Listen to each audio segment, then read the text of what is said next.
All right, good evening. It is 5:01, and we're going to call this meeting to order. Welcome to the Land Use and Zoning Committee. It is June 2nd at 5 o'clock, like we just said. We're going to start with introductions to the left, and I do want to mention that Councilmember Johnson said he is running just a few minutes late because he's coming from an event, but otherwise, we'll go ahead and start. Councilman Reginald Gaffney Jr., District 8. Good evening, Roy Diamond, District 13, and George, who now has a nameplate. All right, George, congratulations. Congratulations, buddy.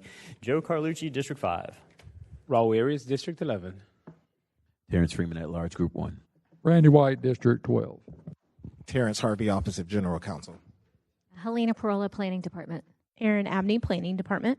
Casey Cox, Planning Department. All right. And I was just informed that we do have a birthday today, Mr. Terrence Harvey. Happy 65th, man. Congratulations. All right. So, with that, we will go ahead and get started. All right. Who's doing the cards tonight? Do we have cards? No pages. All right. Vice Chair, right? No, yeah, the official vice chair. The official vice chair, Councilman Arias. We'll have George do it next time. All right, item number 1, 2026-122, open the public hearing. No speaker cards. We'll continue this public hearing until 6/16/26. Item number 2, 2026-123, open the public hearing. No speaker cards. We'll continue this public hearing until 6/16/26. Item number 3, 2026-124, that item is deferred, and there will be a public hearing on 7/21/26. Item number 4, 2026-125, is also deferred with a public hearing on 7/21/26. Item number 5, 2026-126, open the public hearing. No speaker cards. We'll continue this public hearing until 6/16/26. Item number 6, 2026-127, open the public hearing. No speaker cards. We'll continue this public hearing until 6/16/26. Item number 7, 2026-274. Council members, please declare your ex parte communication at this time. Seeing none, we will go ahead and open the public hearing and get a staff report. Thank you. Ordinance 2026-274 seeks to rezone 0.96 acres from CCG1 to CCG2 to unify the property under one zoning district and to permit a non-franchise auto dealership on site. The subject property is located along Blanding Boulevard, which is classified as an FDOT principal arterial roadway and is heavily commercialized with surrounding property zoned between CCG1, CCG2, and PUDs that allow for similar uses. Staff has reviewed the request and finds the proposed rezoning is consistent with the 2045 comprehensive plan with the existing land use category of CGC. While there is single-family residential to the west of the subject site, staff notes that there is an approximately 130-foot wide wetland buffer between the subject property and adjacent residential subdivisions, which will continue to act as a natural buffer between the two. So for those reasons and those in the staff report, we find the proposed rezoning to be consistent and compatible and forward recommendation of approval. The application was heard by Planning Commission on May 21st, where there were no speakers in opposition and little discussion among the commissioners, and they voted unanimously for approval. All right, thank you for that. Do we have any speaker cards? No speaker cards. So we'll close the public hearing and bring it back to committee for the amendment. All right, we have a motion and a second on the amendment. All in favor of the amendment signify by saying aye. Any opposed? The amendment carries. We have a motion and a second on the bill as amended. No one in the queue. Open the ballot. Record your vote.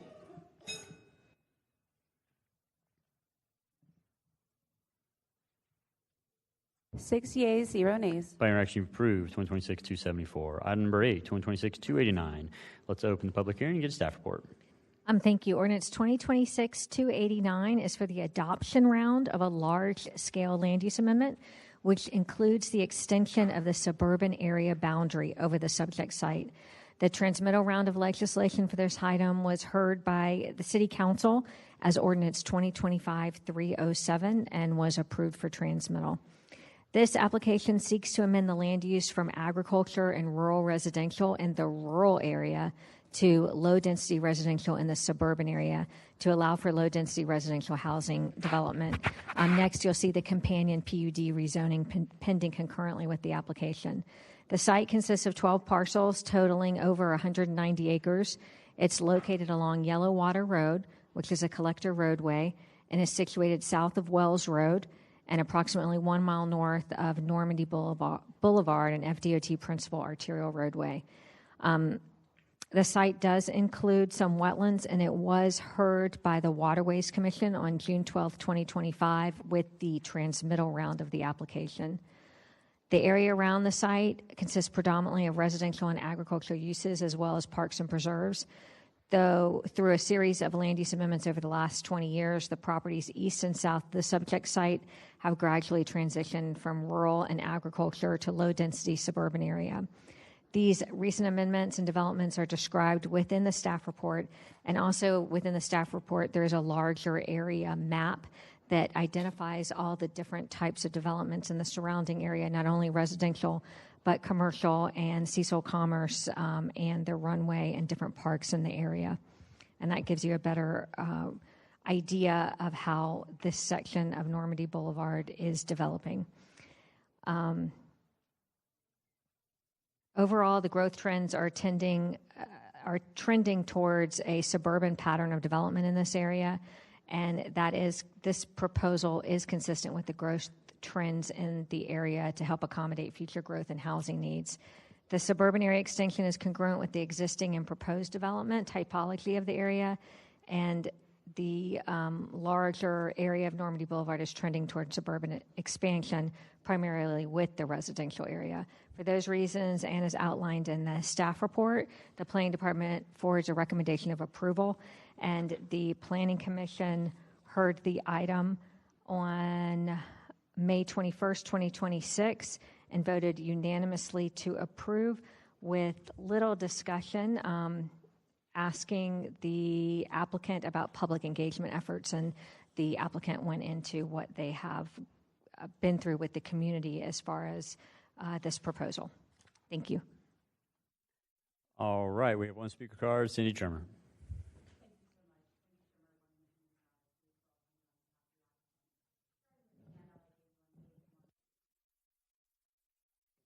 Is your mic on?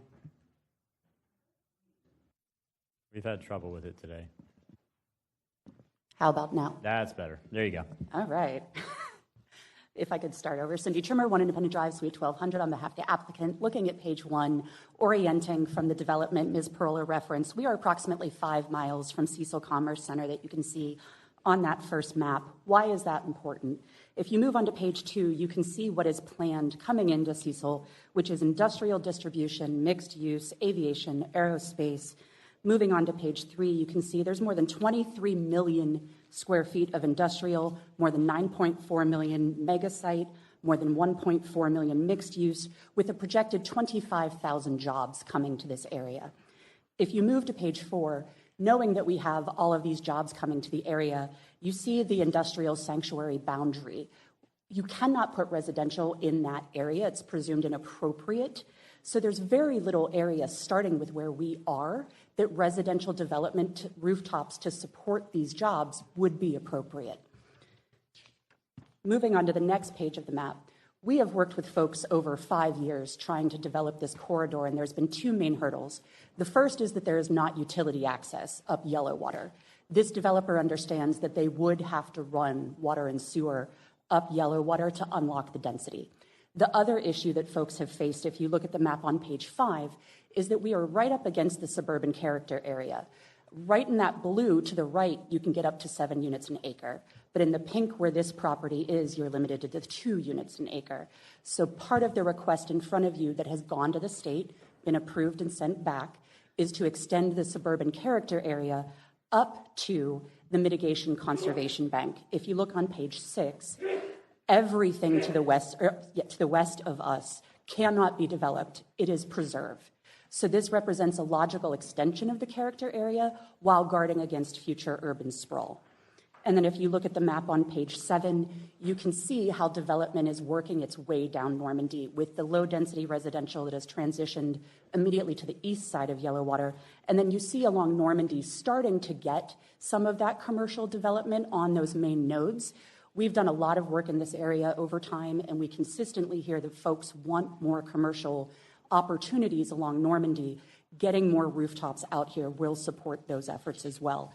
With that, I will pause on the land use, and I'm available for questions. All right, great. We have no speakers in the queue, no other speaker cards, so we're going to close this public hearing and bring it back to committee. Motion to second on the bill. No discussion. Open the ballot. Record your vote.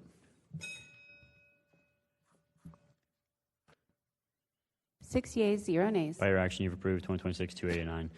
Item number 9, 2026-290. Council members, please declare your ex parte communication at this time. Councilmember White, you're recognized. Yes, sir. Thank you. 3 or 4 days ago, I talked to Mr. Faircloth, lives out here. His property, I think, his northern line touches their southern line, and he wanted to talk about buffers. We discussed that, and all that's been filed with Legislative Services.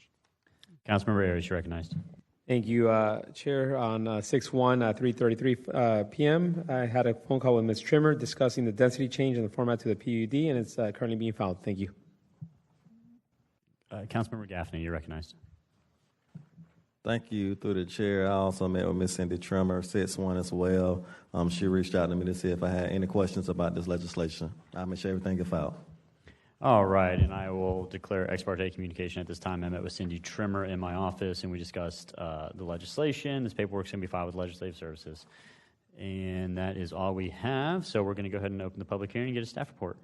Thank you. This is the companion PUD rezoning ordinance 2026-0290, seeking to rezone approximately 112 acres from agriculture to a PUD.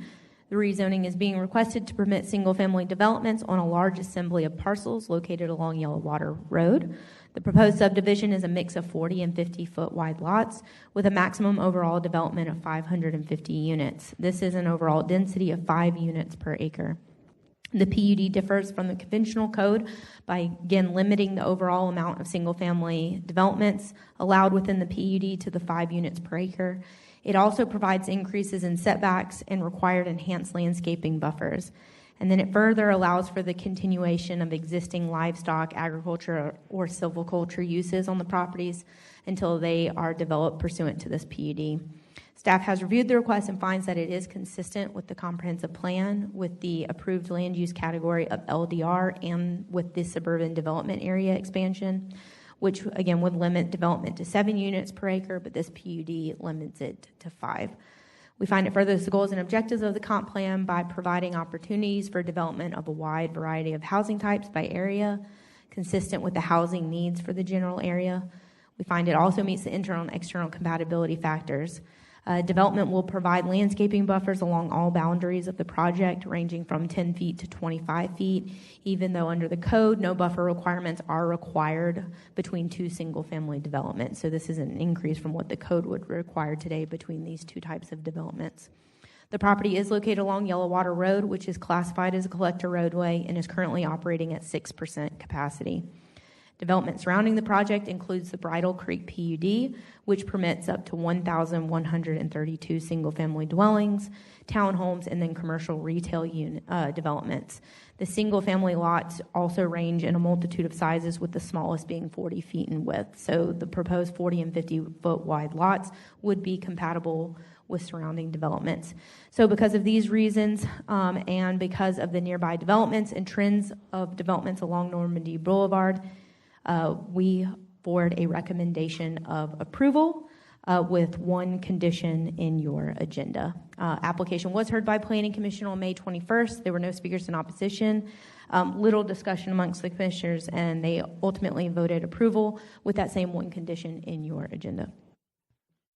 All right. Thank you so much. We have one speaker card. Cindy Trimmer. Thank you so much. Cindy Trimmer, 1 Independent Drive, Suite 1200, on behalf of the applicant.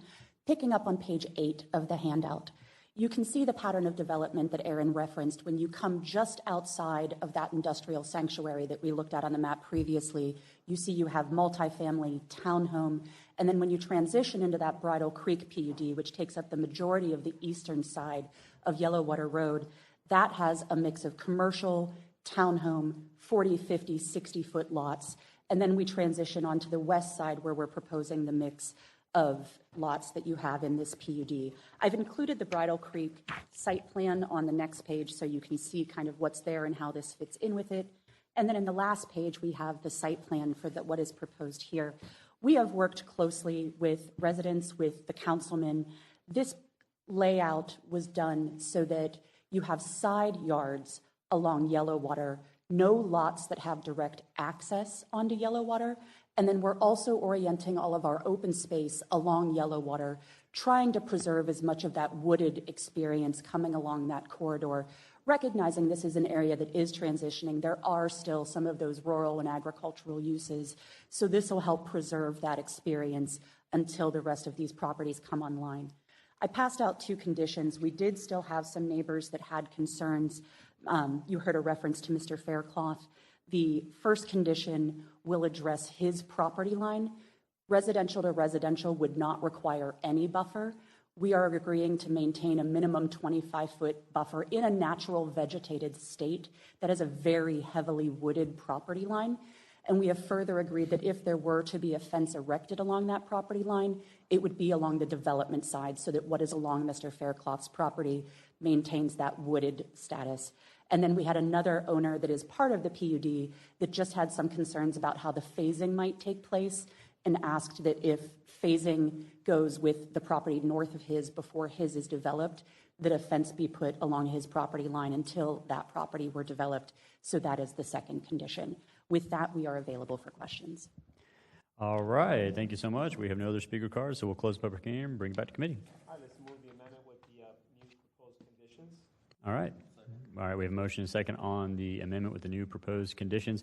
Mr. Harvey, do we need to roll these up into one after we're done voting on these specific conditions? Correct, and then the one from Planning Department. Okay, great. So all in favor of the Arias amendment with the proposed conditions handed out, signify by saying aye. Aye. Any opposed? The amendment carries. So now move the other amendment. Move the Planning Department, Okay, we have a motion and a second on the Planning Department, Planning Commission condition. All in favor of that one, signify by saying aye. Aye. Any opposed? The amendment carries. Let's before we do that, let's roll those up into one LUZ amendment or however you want to do it. So let's go ahead and move the bill as twice amended, if we can get a motion on that. All right, we have a motion and a second on the bill as twice amended. No one in the queue. Open the ballot, record your vote.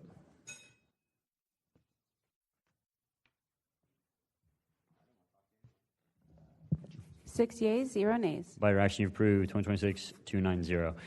Item number 10, 2026-291. Open the public hearing. Get a staff report.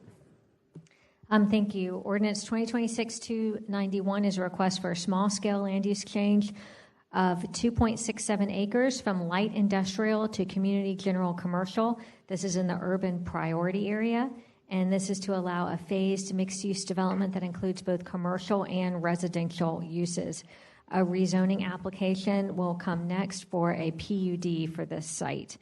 The subject site consists of 3 parcels along Passetti Street and 8th Street, located east of Florida Avenue and between 8th Street East and 7th Street East.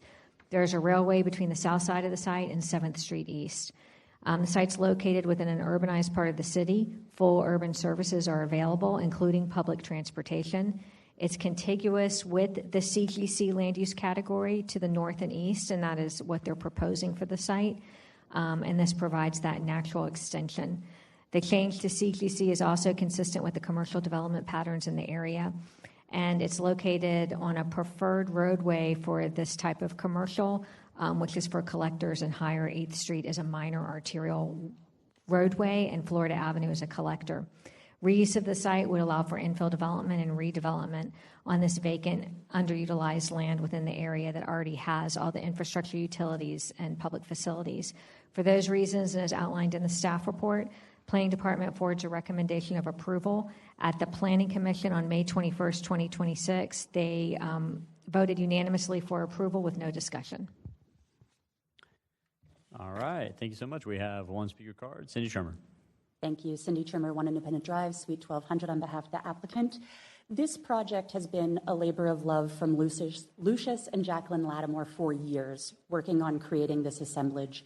The CGC land use category will facilitate development of a mixed-use project that would include ground floor retail, Right now, the neighboring property has a Dollar General. This would intended to be targeting uses that would be complementary to those, and then it'll also allow for a mix of housing types. They are working on securing a partner that would do affordable housing multifamily, and then future phases of the project would allow them to do additional housing types, such as townhome and duplex as well, that we'll address in the PUD. With that, I will stand by for questions. Okay, thank you so much. We do not have any speakers in the queue, so we'll close this public hearing and bring it back to committee. All right, let's move the bill. Motion to second on the bill. No one in the queue. Open the ballot, record your vote.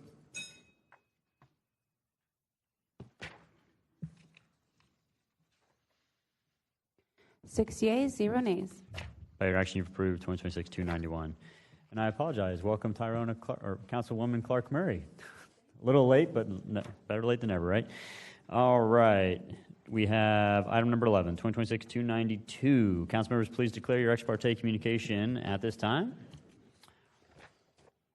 Going once, going twice. Oh, all right. Councilmember Arias, you're recognized. All right, thank you, Chair. I would like to declare ex parte on 6-1. I had a phone call with Ms. Trevor to discuss the affordable housing component, mixed use and retail residential mix, and it's currently being filed. Thank you. Councilmember Gaffney, you're recognized. Thank you. Through the chair, I also like to declare ex parte. I also met with Ms. Trimmer, said Swine. We just talked about the legislation, talked about the details, the jobs, the whole 9 yards. I made sure everything get filed with legislative services. All right, and I will declare my ex parte communication as well. I met with Cindy Trimmer, Rich Mullaney in my office on June 1st, and we discussed the legislation in depth, and this paperwork is being filed with legislative services. So with that, we will open the public hearing and get a staff report. Thank you. This is the companion PUD rezoning ordinance 2026-0292, seeking to rezone approximately 3.37 acres from industrial light and CCG2 to a PUD. It's being sought to allow for a mixed-use development of commercial and residential uses. The project consists of 11 different parcels and will be developed over 5 different phases for a total of 77 dwelling units and 25,000 square feet of commercial floor area.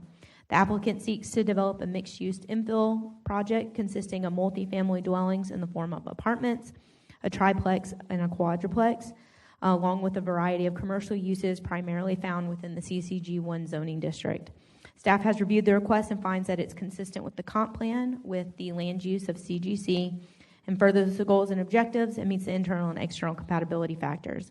The project is located along 8th Street, which is a minor arterial roadway and is currently operating at 8% capacity. The surrounding area includes a variety of industrial, commercial, and residential uses, including warehousing and single-family dwellings to the north, commercial retail to the west, and single-family dwellings to the east. And then you're also buffered by the CSX rail line to the south. Although being developed for mixed use, the subject site will preserve the residential character of the area while also offering an assortment of commercial uses within the immediate area. So for these reasons and those in the staff report, we are forwarding a recommendation of approval. It was heard by Planning Commission on May 21st. There were no speakers in opposition and little discussion, and they voted unanimously for approval. Okay, thank you. We have one speaker card, Cindy Trimmer. Cindy Trimmer, 1 Independent Drive, Suite 1200 on behalf of the applicant. The site plan, you'll see the Dollar General along the west that I referenced previously. The first L-shaped building that you see on the site plan is where that mixed-use component is intended for the ground floor retail, the residential above, and then transitioning into the less intense residential product and the smaller scale duplex, triplex, quad. We have done extensive outreach. The Latimers have been working with the Historic Eastside CDC and Lift Jacks for years as this project evolved, and they do have the support of their neighbors. We hope we will have yours as well and are available for questions. All right, we have no speakers in the queue, so we'll close this public hearing and bring it back to committee. We have a motion second on the bill. No speakers in the queue. Let's open the let's open the ballot, record your vote. 6 yeas, 0 nays. By your action, you've approved 2026-292. Item number 12, 2026-293. Let's open the public hearing. No speaker cards. We'll continue this public hearing until 6/16/26. Item number 13, 2026-294. Open the public hearing. No speaker cards. We'll continue this public hearing until 6/16/26. Item number 14, 2026-295. Let's open the public hearing. No speaker cards. We'll continue this public hearing until 6/16/26. Item number 15, 2026-296. Let's open the public hearing and get staff report. Thank you. Ordinance 2026-296 is a small-scale land use amendment to change 0.12 of an acre from medium-density residential to neighborhood commercial. This is in the urban priority area, and it's to allow a broader range of commercial uses on the site that has historically been used and developed for commercial uses. On the property, it currently contains a vacant retail building constructed in 1959. It's located at 1090 Huron Street on the west side of Huron Street between First Street and Sophia Street. These are all local roadways. The proposed amendment supports infill development and redevelopment of a vacant, previously developed commercial site within an area already served by existing infrastructure, utilities, and public facilities. The proposed amendment to neighborhood commercial furthers a balanced and organized mix of land uses within the surrounding area. With 1/4 mile of the site are single-family and multifamily residential uses. Just north of the site is a convenience store and a light industrial bottling facility in the area and a city-owned multi-use facility. The site's also located less than 1/4 mile north of Commonwealth Avenue, a minor arterial, and 1/4 mile south of 5th Street West, a collector roadway. For those reasons, and as outlined in the staff report, the Planning Department forwards a recommendation of approval. At the May 21st, 2026 Planning Commission meeting, there were no speakers in opposition and no discussion by the Planning Commission, and they voted unanimously to approve.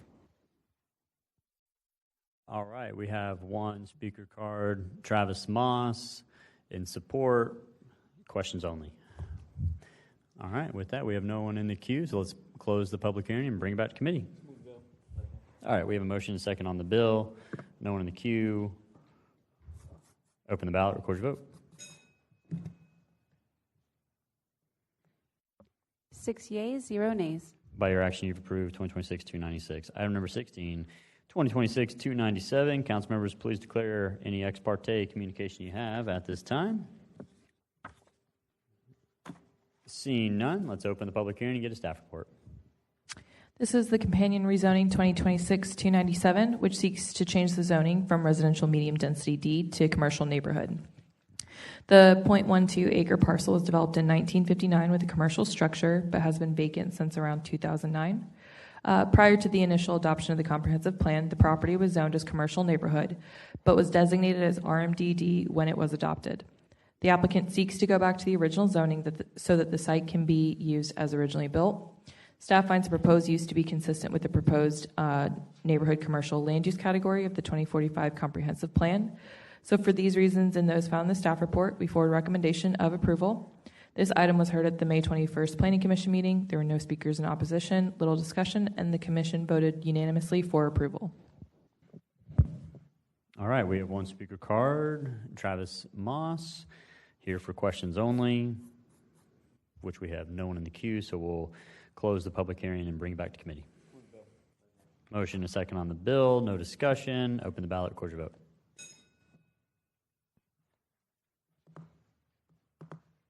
6 yeas, 0 nays. By your action, you've approved 2026-297. Item number 17, 2026-298. Councilmember, or actually, let's open the public hearing and get a staff report. Thank you. Ordinance 2026-298 is a small-scale land use amendment requesting a 0.9 of an acre be amended from medium-density residential to business park. This is in the urban priority area, and this is to allow low-intensity industrial and office uses and the reuse of an existing structure. The site consists of 6 parcels, which are approximately 450 feet north of Beaver Street, which is a minor arterial roadway. Barnett Street that it is located on is a local roadway. An industrial warehouse structure built in 1958 is located on the largest parcel at 820 Barnett Street. The applicant seeks to reuse the existing structure and use the adjacent vacant lots to support the site's development. Reuse of the site consistent with the historic use of the property would allow for infill development and redevelopment on a vacant bypass and underutilized land within an area that already has infrastructure and public facilities. The site is located within an urbanized, dense part of the city and is adjacent to a large industrial use right across the street. The site is located, the plan amendment requests for new BP designations are preferred in locations which are supplied by full urban services. and there are full urban services to that site, including access to public transit. For those reasons, and as outlined in the staff report, we forward a recommendation of approval. On 5/21/26, the Planning Commission had little discussion on the application. There was one person who spoke in opposition to the proposal, stating that the large industrial warehouse across the street was not original to the site, and it was not should not have been originally approved for that site, and was opposed to the expansion of the business park uses. The Planning Commission continued and voted unanimously for approval.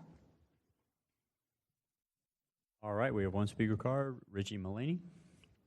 Richie Mullaney with driver McAfee, 1 Independent Drive, Suite 1200, on behalf of the applicant. The applicant here is a locally owned small business named Chiller Medic, and they provide HVAC installation and service for both residential and commercial properties. And their technicians have been servicing Jacksonville and the Northeast Florida region for 30 years now, and they're seeking to occupy this existing warehouse facility for continued operation of their small business. And this property, as outlined in the staff report, consists of 6 total parcels. It's just shy of an acre, 9/10 of an acre. The primary parcel at 820 Barnett Street houses that existing warehouse that Chiller Medic would like to occupy. It was originally constructed nearly 70 years ago. And then the other 5 parcels, there's 4 to the north and then 1 to the south, are vacant and undeveloped, and Chiller Medic would like to use those for parking and outside storage. This land use amendment is brought before you today because the current land use designation is MDR. But this category doesn't quite make the best sense because this property is right between that residential area to the west, that's MDR land use, and industrial area just to the east, right across the street. It's about 18 acres of LI land use just to the east of this property. So we've identified that what makes better sense is for a transitional land use, something between those uses and intensities, and we've identified BP as the most appropriate land use for this particular property, given its location in between the residential development and to the west and the industrial development to the east. In the urban priority development area, this creates that smooth transition between uses and intensities. Chiller Medic is eager to be a good neighbor, and I can kind of get into that a little bit more in the companion PUD, which I can discuss about how the ways that they'd like to address any potential adverse impacts. But with that, I'll stand by for questions. Thank you. All right, we have Councilmember Diamond recognized. Thank you, Mr. Chair. So I was just reviewing this and wondering if you've got the masonry amendments covered on all this, because I didn't see any of those filings. I've been looking in the background of these meetings quite a bit, and I don't think I'm going to fall for that. I even made up a new name for him, man. You did. I actually, my heart sank a little bit, I'll be honest. All right, you accomplished the goal. Mission accomplished. I know we had to do something. All right, we've got no other speakers in the queue, so let's close this public hearing and bring it back to committee. All right, motion and a second on the bill, no one in the queue. Open the ballot, record your vote.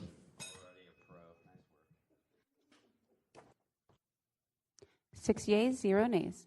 By your action, you've approved 2026-298. Item number 18, 2026-299. Council members, please declare your ex parte communication at this time.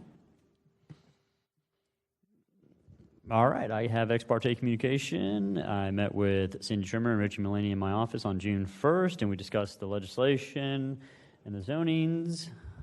This paperwork is being filed with Legislative Services. Councilmember Gaffney, you're recognized.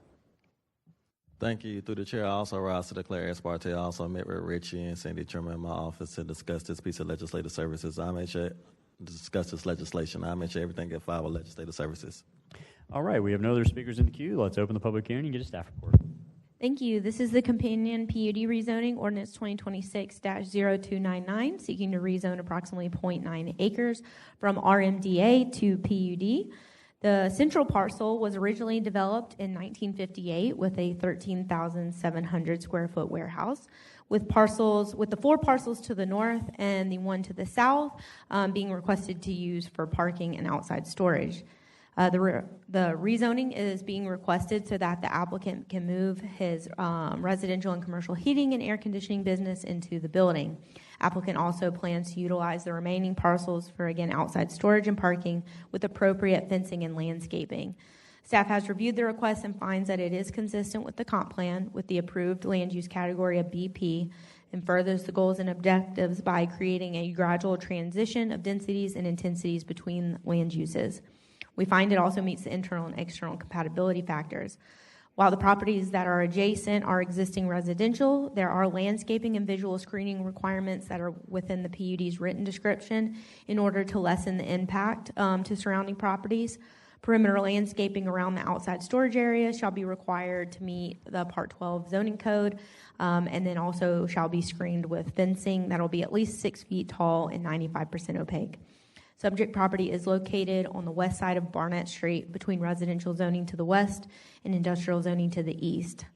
Given the historic nature of the development, with the site being developed as a warehouse use in the 1950s, the proposed PUD is intending to bring the site into compliance with current code requirements while also protecting surrounding residential areas.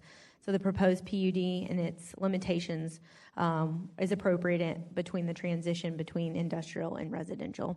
So because of these reasons and those in the staff report, we forward a recommendation of approval. It was heard by Planning Commission on May 21st. There was 1 speaker in opposition who just felt that the warehousing should have never been approved originally. The commission was supportive of the proposed rezoning, but did recommend that the applicant engage with the community and potentially increase fencing for that outsourced storage parcels. But with that, they voted unanimously for approval. Do we have a speaker card on this one? The same speaker card? All right. 1 speaker card, Richie Mullaney. Richie Mullaney with Driver McAfee 1 Independent Drive, Suite 1200 on behalf of the applicant. This is the companion rezoning for Chiller Medic seeking to rezone the property from RMDA to a PUD. This PUD seeks to allow the operation of Chiller Medic's warehouse, along with bringing the property into compliance with code and ensuring that the site is an appropriate transitional use, again, between the residential development to the west and the industrial development to the east. Chiller Medic is very eager, like I said, to be a good neighbor, and there are certain provisions within the PUD to ensure that Chiller Medic is a good neighbor and part of this community. To outline that a little bit, the vacant lots to the north and the south are proposed to be used for outdoor storage and some parking. Historically, that's been used by semi-trailer flatbeds just out on those lots. Chiller Medic wants to clean that up. Going to add screening, 6-foot fencing. It's 95% opaque to make sure that there's a screen around those uses, and maintain a 10-foot landscape buffer between the property and any residential development around there as well. We've also restricted signage illumination to not disturb any residential properties or streets. And we did reach out to the community member who spoke at the Planning Commission. He was mostly concerned, again, with that semi-trailer parking that Chiller Medic assured him would not be the case in those outdoor storage and parking facilities. Those big semi-trailer flatbed parking will not be part of this. Overall, they plan to make big investments at the property, breathe new life into this vacant site, and improve the overall appearance and quality of the building, and be a good neighbor there to the neighbors in Newtown and for the neighbors of Newtown. So with that, I'll stand by for questions. Thank you. All right, we have no questions, no speakers in the queue, so we'll close the public hearing and bring it back to committee. All right, let's move the bill. Motion and a second on the bill. No discussion. Open the ballot. Record your vote.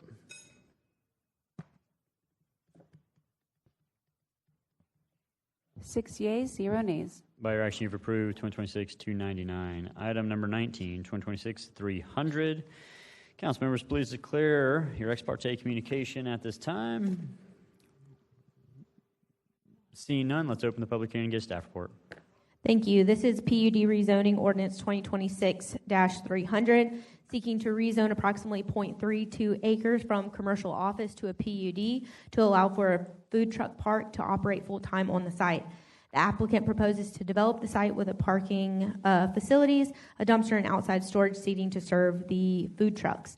The subject property is located along the east side of University Boulevard North, and this is just right across the street from the JU campus.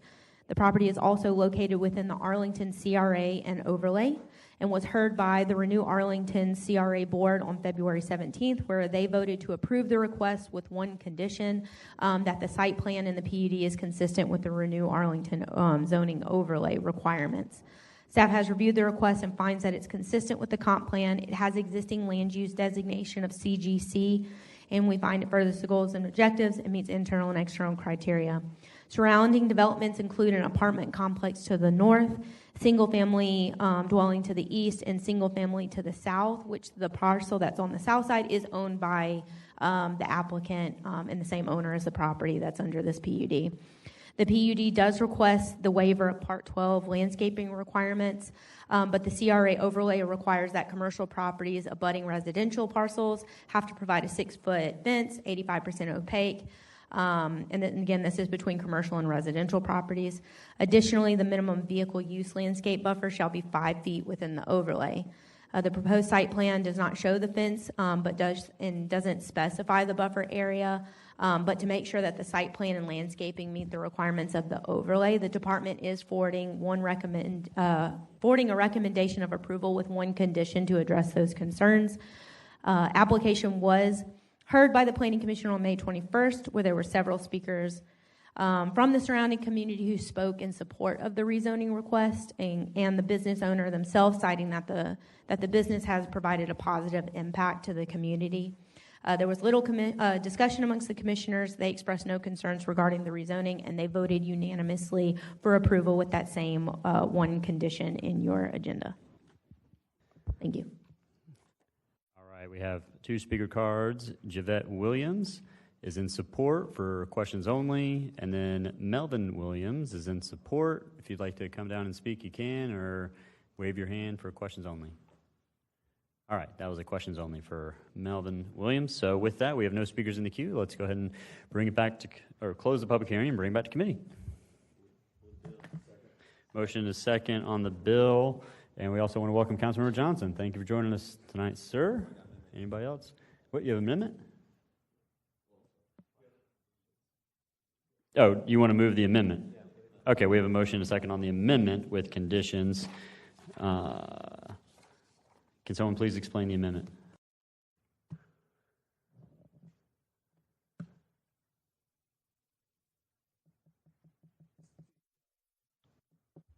It's the condition, and the condition is the development shall provide a 5-foot landscape buffer between the vehicle use area and the parcel to the east, including the 6-foot high, 85% opaque fence made for the wood vinyl. That's it. Okay, all in favor of the amendment signify by saying aye. Any opposed? The amendment carries. Yeah, let's move the bill as amended and get all good. Okay, we have a motion and a second on the bill as amended. Councilmember Arias, you're recognized. Okay, thank you, Mr. Chair. Just want to make sure that the applicant is aware of this amendment and that they're okay with the conditions, because you guys have to invest money into this.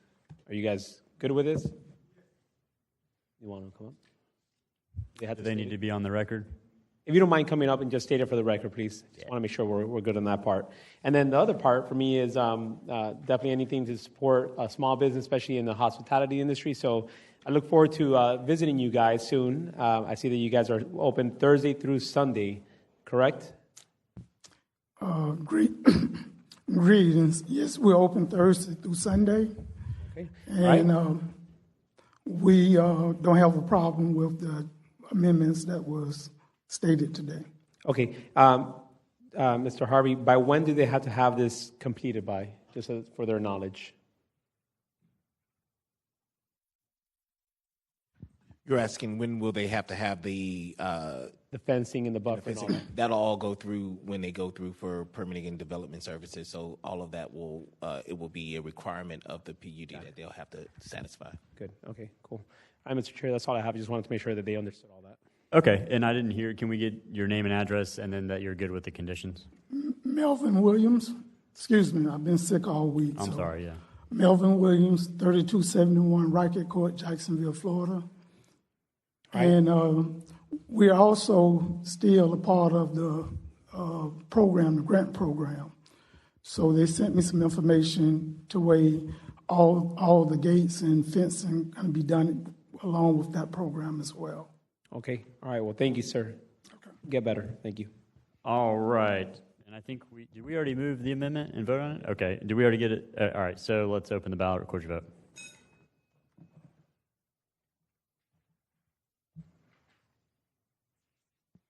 Seven yeas, 0 nays. By your action, you've approved 2026-300. Item number 20, 2026-301. Council members, please declare your ex parte communication you have at this time. Councilman Berry is recognized. All right. Thank you, Chair. On 6-1, I also had a phone call with Ms. Trimmer to discuss a change in zoning, lot use and sizes with various access, and it's currently being filed as we speak. Thank you. Councilmember Gaffney, recognized. Thank you, through the chair. Also, rise to declare ex parte. I also met with Ms. Trimmer on 6-1 just to discuss this legislative. I make sure everything is filed with legislative services. All right. We have no one else, but I will declare ex parte communication as well. I met with Cindy Trimmer, Richie Mullaney in my office on June 1st. We discussed the legislation, and this paperwork is being filed with legislative services.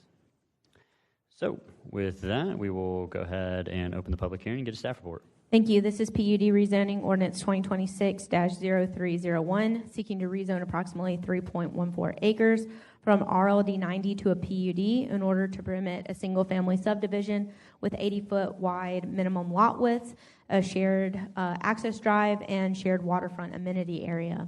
The PUD will allow for a maximum of 15 single-family dwellings, which would include 1 property manager's residence. The subject property is located along the west side of San Jose Boulevard, which is classified as a minor arterial roadway and operating at 70% capacity. Staff has reviewed the request and finds that it's consistent with the comprehensive plan with the existing land use of low-density residential, and it furthers the goals and objectives, meets internal and external criteria. Surrounding development is primarily residential in nature and consists of single-family subdivisions, residential condominiums, and apartment complexes. The proposed development is similar in character to residential development located to the north. That's the old San Jose on the river, which was zoned PUD from 2012. Properties immediately to the north are zoned RLD 90 and developed with single-family dwellings, while properties to the south are developed with residential condominiums, also zoned PUD. Application was reviewed by our Transportation Division, who forwarded 1 condition related to bicycle parking, and it's just clarifying that if bike parking is required at some point on the property, that it would be per the zoning code. We find that the requested rezoning will be consistent and compatible with surrounding uses, so we forward a recommendation of approval with 1 condition in your agenda and a revised Exhibit 4. Your agenda has a revised site plan dated April 7th. That was reviewed by Planning Commission. The applicant does have an updated revised Exhibit 4 that I believe you have a copy of.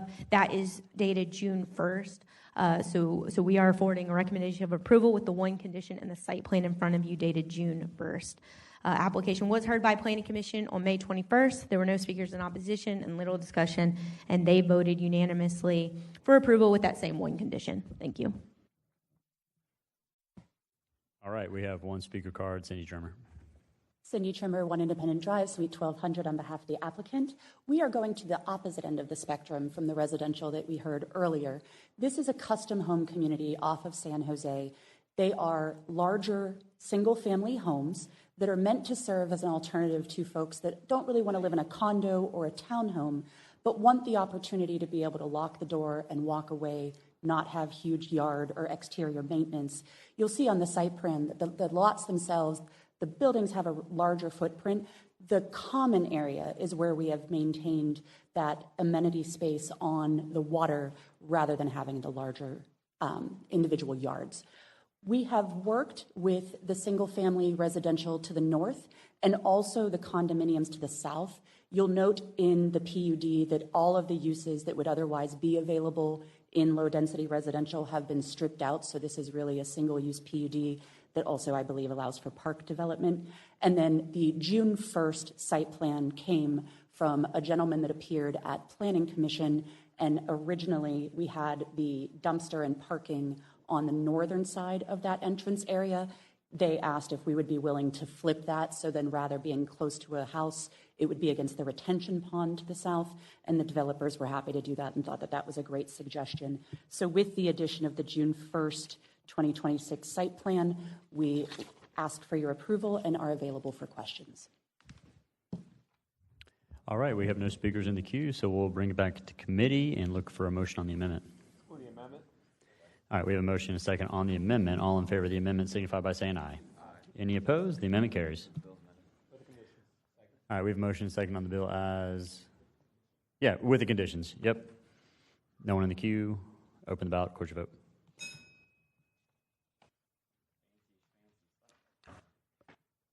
Seven yeas, 0 nays. By your action, you've approved 2026-301. Item number 21, 2026-302. Council members, please declare your ex parte communication at this time. Seeing none, let's open the public hearing and get staff report.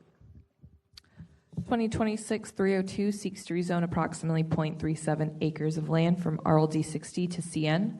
The subject site was first developed in the 1950s and has historically operated as a gas station and convenience store under the RLD 60 zoning district. Prior to the original adoption of the comprehensive plan, the property was zoned commercial general, which today is equivalent to a commercial community general 1 zoning district.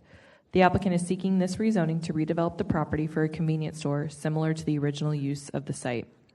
Staff finds the proposed zoning district to be consistent with the LDR land use category of the 2045 comprehensive plan as a secondary zoning district, as the site is located at the intersection of 2 collector roadways and is less than 16 acres in size.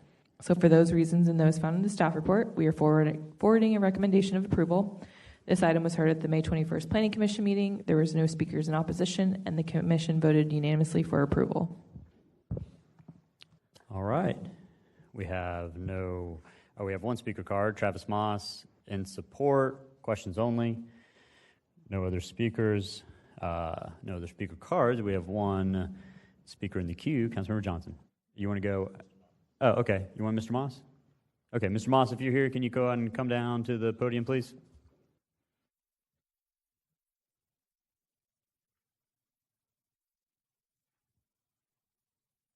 Thank you, Mr. Chair. And through the chair to Mr. Moss, thank you for this work you're doing in other communities. I had a chance to look at it. It looks good. So I just have 1 single question.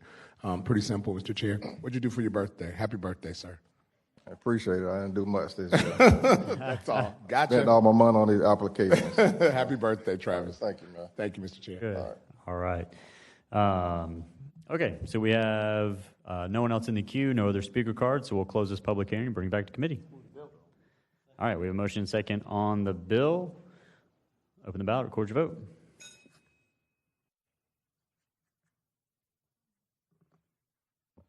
Seven yeas, 0 nays. By your action, you've approved 2026-302. Item number 22, 2026-303. Council members, please declare your ex parte communication at this time. Seeing none, let's open the public hearing and get a staff report. Thank you. 2026-303 seeks to rezone 1.24 acres of land from RR Acre to RLD 90 to develop the site with 3 single-family dwellings. The subject site is in the Mandarin area along Flynn Road, and the surrounding area is largely residential in nature with many RLD 90 zoned lots, including directly to the east and south of the subject site. Staff finds the proposed district to be compatible with the surrounding area and with the existing LDR land use category of the 2045 comprehensive plan. For those reasons and those found in the staff report, we forward a recommendation of approval. This item was heard at the May 21st Planning Commission meeting. There were 2 speakers, adjacent property owners at 11671 Lady Clare Court, who raised questions about the proposed development and its potential impact on their property values. The commission expressed no concerns given that the surrounding subdivisions are zoned RLD 90 and voted unanimously for approval.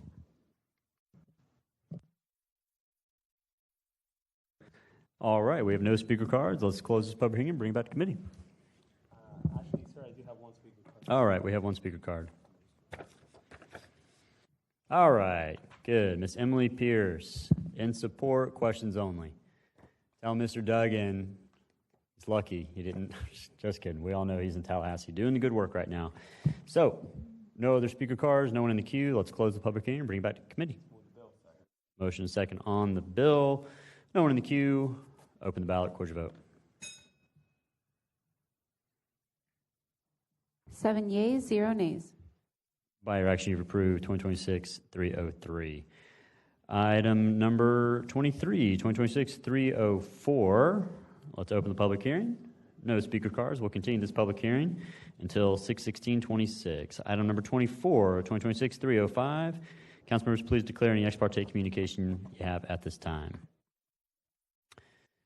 Seeing none, we'll go ahead and open the public hearing and get a staff report. 2020. Sorry, we'll go to Councilmember White real quick, and then we'll get the staff report. Go ahead, Councilmember White, you recommend. Yes, sir. I apologize, Chair. Spoke to Mr. Harden yesterday on this, and I was glad to hear that we went to 60s, and everything's been filed. Thank you.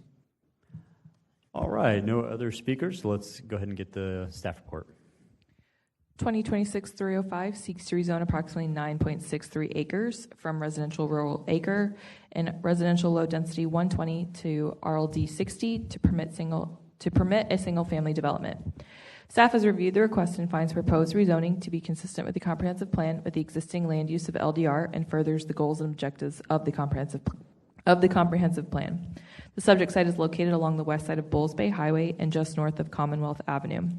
While many of the properties located directly north and south of the subject site are zoned RR Acre or RLD 120, properties directly to the west was approved for a rezoning in 2025 to allow for a single-family subdivision and to permit up to 285 single-family dwellings meeting the RLD 40, 50, and 60 zoning district standards. The department finds that the requested rezoning to RLD 60 will be consistent and compatible with the surrounding uses, and for those reasons and those in the staff report, we forward a recommendation of approval. The item was heard at the May 21st Planning Commission meeting. There were no speakers in opposition, and the Commission voted unanimously for approval. All right. Okay, we have one speaker card, Mr. Paul Harden. Questions only. No one in the queue. Let's close the public hearing and bring it back to committee. Motion second on the bill. No one in the queue. Let's go ahead and open up the ballot. Record your vote.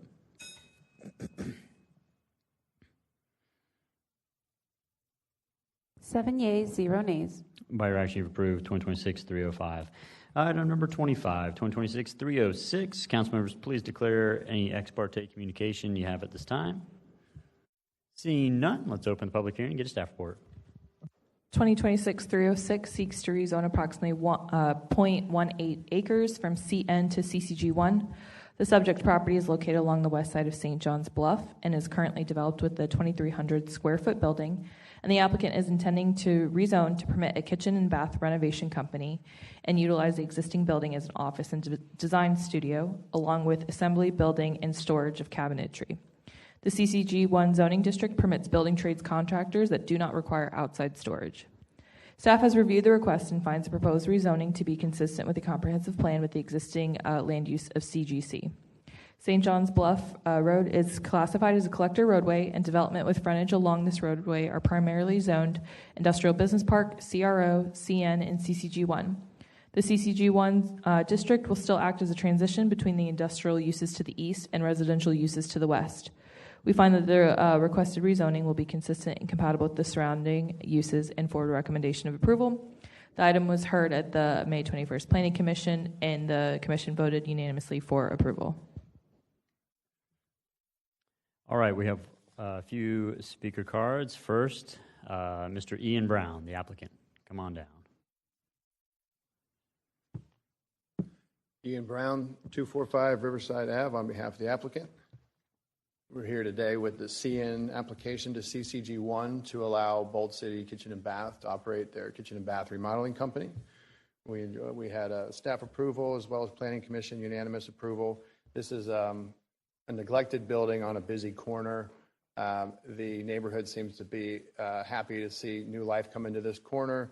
We do have 3 written letters of support on file, and this small business will be able to operate out of this busy corridor. I'll stand by for any further questions. Okay. Next speaker card, Mackenzie Powell in support, questions only. And other speaker card, John Powell in support, questions only. All right, with that, we have no one in the queue, so we'll close the public hearing and bring it back to committee. Motion and second on the bill. No one in the queue. Open the ballot, record your votes.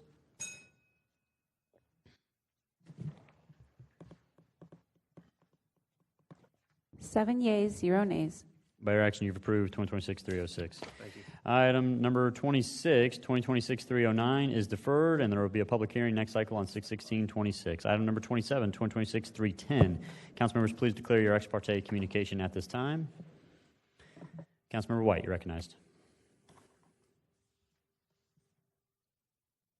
Yes, sir. Thank you, Chair. Last LUZ meeting, whatever date that was, there was some opposition here. I took in the green room and we had a discussion.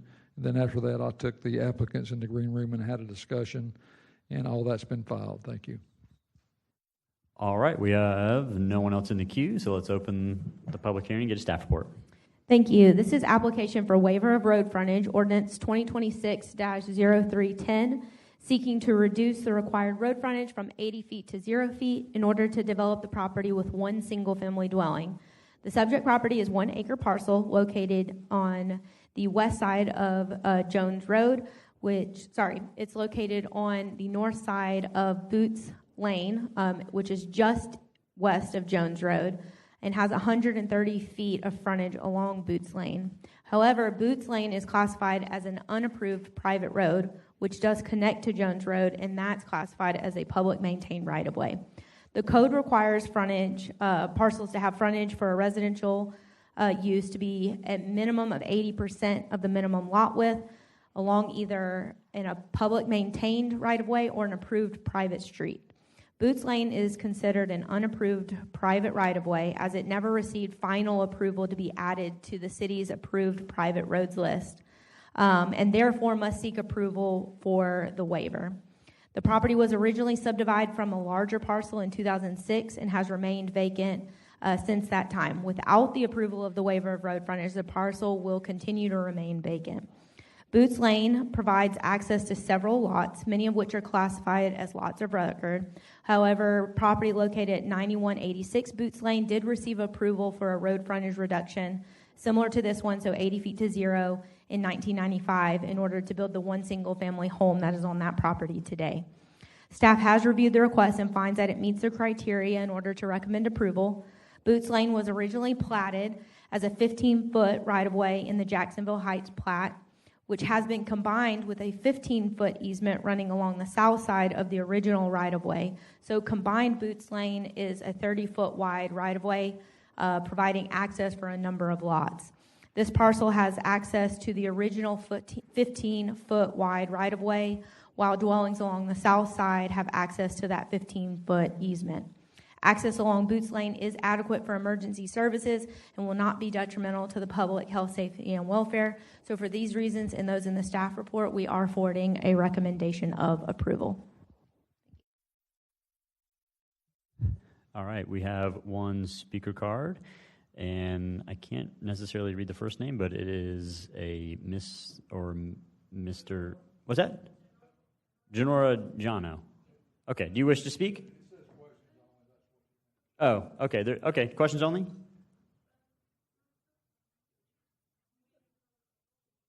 Okay, all right, good deal. She's in support, yeah. She's in support. Good deal. All right, we have no one else and no other speaker cards, so we'll close the public hearing and bring back to committee. Move the bill. All right, we have a motion and a second on the bill. No one in the queue. Open the ballot, record your vote.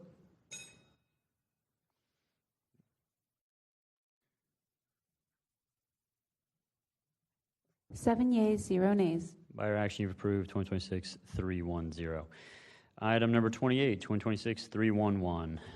Let's open the public hearing and get a staff report.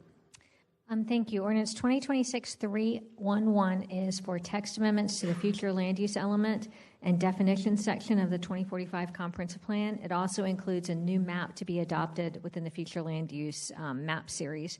If you look in front of where you're sitting, I have included two packets. Both of them have maps at the front, and this identifies the target growth area boundary. And the other packet has the target growth area boundary maps divided by council districts, so you can get a closer view of how this affects different areas, or how this incentive could affect different areas of the city. The proposed amendments defined and identify a target growth area and establish a process to allow for increased residential densities and design flexibility for properties within that target growth area as identified on the map, subject to criteria provided in the land development regulations, which would be identified in the zoning code. The intent of the amendments is to promote and incentivize, not require, the construction of resilient and attainable housing. First, just to go through how the map was identified.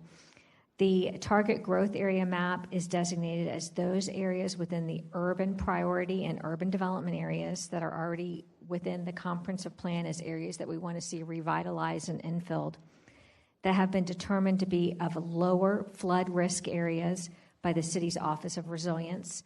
So these are the low flood risk areas determined by the Office of Resilience using their compound flood model, and are within a half-a-mile buffer of either side of high-frequency transit corridors in the Emerald Trail. The target growth area does not include areas that are within a zoning overlay. It does not include areas within an airport accident potential zone or areas that are in a low-density residential land use category. So areas that are not within the low-density residential land use category, is most of your single-family residential areas are not included in that boundary map that you have in front of you. This is a targeted approach to growth. It's incentive-based. It's not required. You can follow the existing regulations in the code. What you have before you is the text amendment and the map. The actual zoning code changes will come after these text amendments are transmitted to the state for comments. When it comes back to you, the zoning code will outline exactly what incentives you can take advantage of. One is a higher density if you're located in that area. You also are provided design flexibility in the form of parking requirements, in the form of lot flexibility, and so forth. That will be outlined in the zoning code. To take advantage of those incentives, what the city will want to see reciprocated is either an affordable housing component that will be identified specifically in the zoning code, or resilient design factors. And you can see with the white paper that's included in one of those packets exactly what those incentives are and what you will see with the upcoming zoning code as it moves forward for adoption round. We have forwarded a recommendation of approval to ordinance 2026-311. The Planning Commission reviewed the proposal on May 21st and forwards a unanimous recommendation of approval, and there were no speakers in opposition. I'm available for any questions, and I can go through the history of how we got there if anybody wants that information. You might already have that information or be aware of it. Thank you. All right. Thank you. And we have no speaker cards, so we'll go ahead and close the public hearing and bring it back to committee. All right. Let's move the bill. All right. We have a motion and a second on the bill. No. Okay. We have Councilmember Diamond. You're recognized. I think this is a relatively important bill. I think it's actually worth having Terrence just do the 101 for anybody listening, like the 30-second version of what this bill does, please. Well, we'll defer to our director, as she's the drafted this bill. But 30 seconds. If you have property located in this target boundary, what will happen after adoption round and the zoning code gets updated is you have the option to increase your density by about 50% of what's currently allowed and also the option of design flexibility with lot coverage, parking requirements, height requirements. It basically incentivizes denser development in appropriate areas, so areas that are low flood risk and on transit lines and the other things outlined. It incentivizes that. If you take advantage of that, what you will have to do as the property owner is either provide an affordable housing component, which is about 20% of your development will need to be dedicated for 30 years to an affordable housing component, or you would have to develop your property with resilient design factors, 3 of 5. And both of the specifics of those requirements will be in the zoning code, but you can also see them in the white paper that you have in front of you, because the zoning code changes won't come, the actual code changes won't come until the adoption round of the amendment.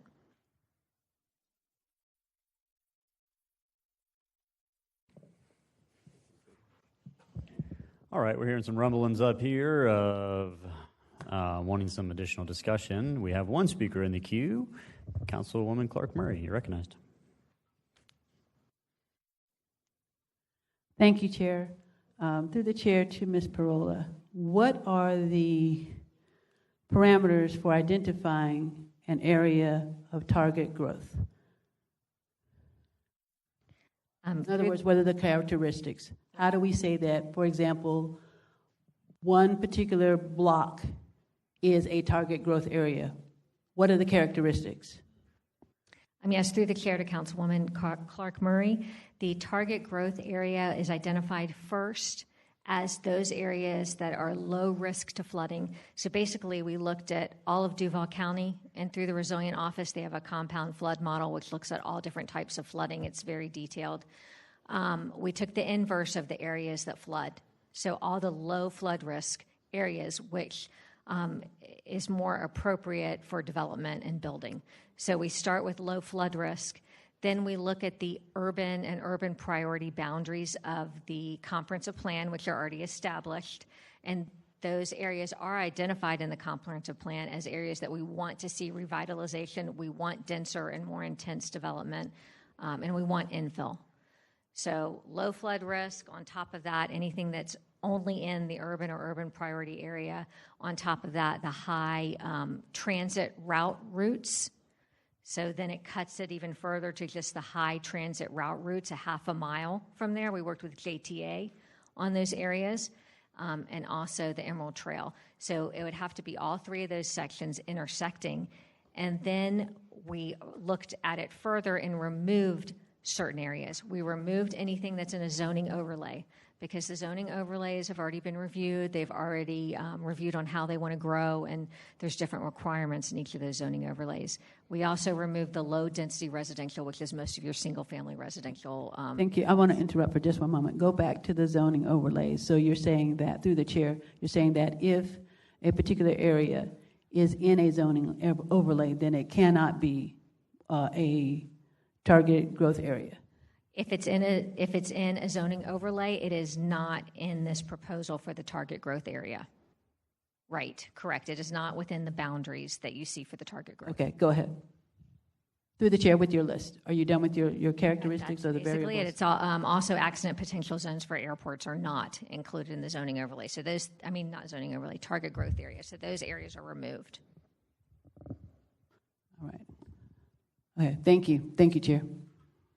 All right, Councilmember Arias for the first time, and Councilmember Diamond for the second time. Thank you, Chair. Ms. Parola, and through the chair, I think this is a very important piece of legislation that we're about to vote on. And right now, I feel like there's so many things moving right now, and I have no idea what the heck's going on. When there's an important piece of legislation, at least on my end, I hold a public notice meeting or I have a presentation. I think this merits one, if not both of those. I would ask for a deferral. I want to support this. I just really want to understand what I'm voting on. Ms. Tyrone Clark Murray asked some great questions that even that, your statement to that, I still don't even comprehend it right away. So if it's okay with you, I would like to defer it, but also I would love for you to at least give us a one-pager to address some of her questions, her concerns, and just more of an overview of what we're looking at here. because I really want to understand it before I vote yes on this, if that's okay with you, Mr. Chair. So I'm asking for a deferral, at least a one cycle. Okay, yeah, I mean, I think that's what most members are comfortable with right now. I got another member here and one down here, so we'll take a lap on this, and we'll go ahead and defer, and hopefully the bill sponsors can kind of get everyone more comfortable with this. I potentially wanted to look at the map a little closer. We just got that map like yesterday. I wanted to kind of zoom in for my district and just make sure that all the quadrants that are in there should be in there, so to speak. So I would certainly appreciate a little bit more time. I don't want to, run this around the track multiple times, but it is a significant piece of legislation. So with that, we will go ahead and defer it, and we'll see where it goes from there. All right. Item number 29, 2026-345. Council members, please declare any ex parte communication you have at this time. I think everybody should be in the queue right now. All right, Councilmember Arias.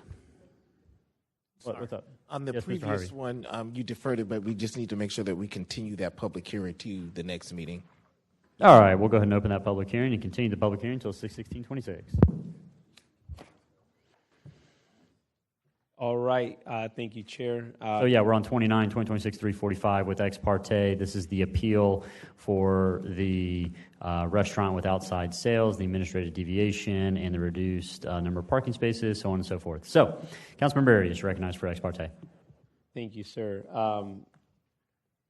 Just to confirm, is this the Dunkin' Donuts one that people are emailing? Yeah. All right, so I'm declaring ex parte. I've received several emails regarding this potential Dunkin' Donuts, even though it's not really deemed a Dunkin' Donuts yet or at all. And I also, I had a conversation on 6-1 to discuss this, and it's currently being filed as we speak. Thank you. All right, Councilmember White, you're recognized.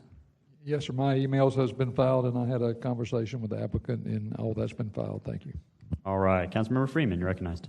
Thank you, Mr. Chair. I rise to declare ex parte. I received the same emails that my colleagues did, and I'll be sure to make sure that those are filed with legislative services. Thank you.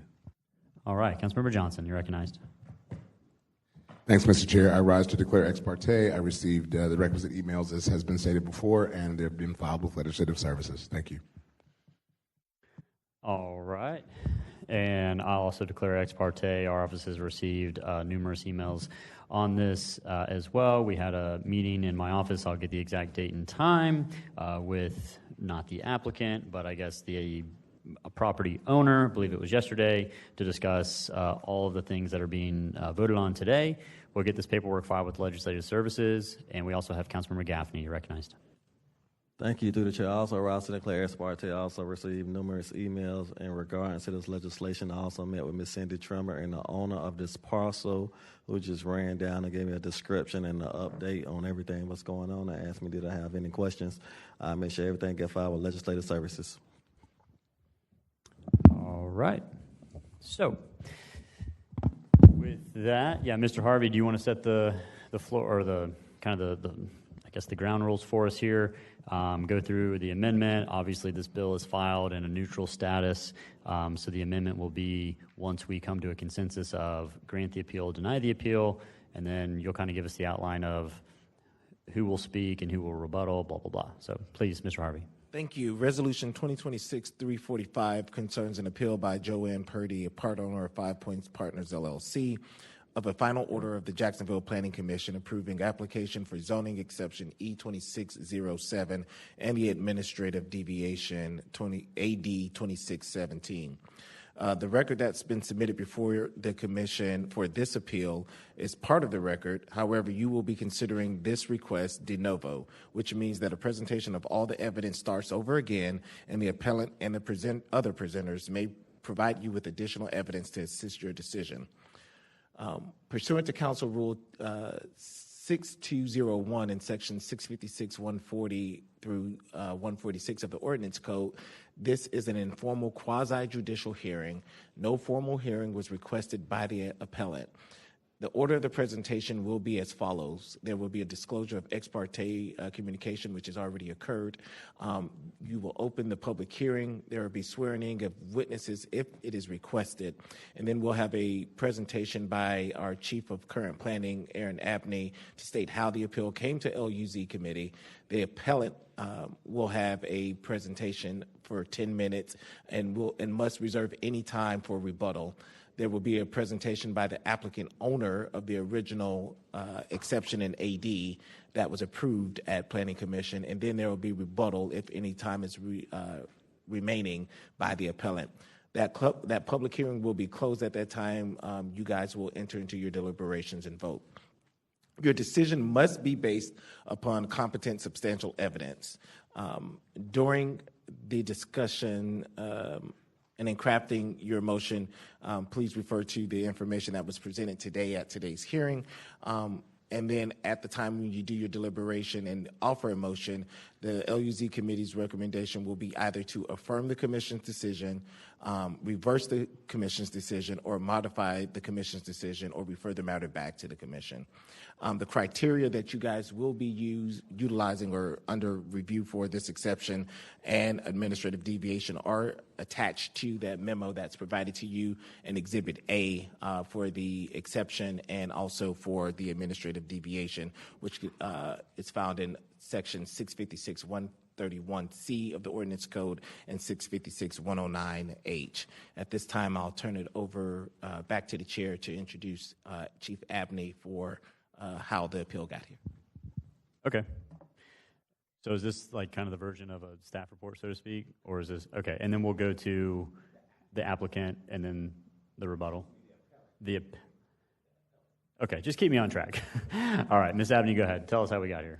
Thank you. So this is the appeal of zoning exception E2607 and the companion administrative deviation AD 2612 for a property that's located at 1604 Margaret Street. These applications were submitted to the Planning Department for review and were heard by the Planning Commission on March 19th. The first application, the zoning exception, was seeking to permit outside sales and service in connection with a drive-through restaurant for the property that is zoned CCG1. And the companion administrative deviation is seeking to reduce the required parking for the restaurant and other potential tenant user from 13 spaces to 5 spaces. It's also bringing the existing driveway into compliance with today's code and then reducing a landscaping buffer along the frontage of Margaret Street in order to accommodate an ADA parking spot on site. The property was originally developed in 1927 and previously operated as a Regions Bank, but is seeking to convert the structure to include a drive-through restaurant as one of the tenants and a future retail or office space as the other tenant, while bringing the site into compliance with today's standards, which just needs some landscaping and parking relief, given that the historic nature of the site and the year in which it was first developed. Staff has reviewed the request and found that the proposed uses the proposed use is consistent with the comprehensive plan. It has existing land use category entitlements of CGC. Within the general area, there are multiple restaurants which offer outdoor dining and will be consistent with developments along Margaret Street's commercial corridor. There are practical difficulties associated with carrying out the strict letter of the regulation, given the existing historic conditions and land constraints. There's no practical way to provide enough on-street parking for the size of the building that's there without demolishing the historic building or portions of it or encroaching within landscaping boundaries. The request is not based exclusively upon a desire to reduce the cost of developing the site. Rather, it's to accommodate the unique size and configuration of the lot with the location of the existing building.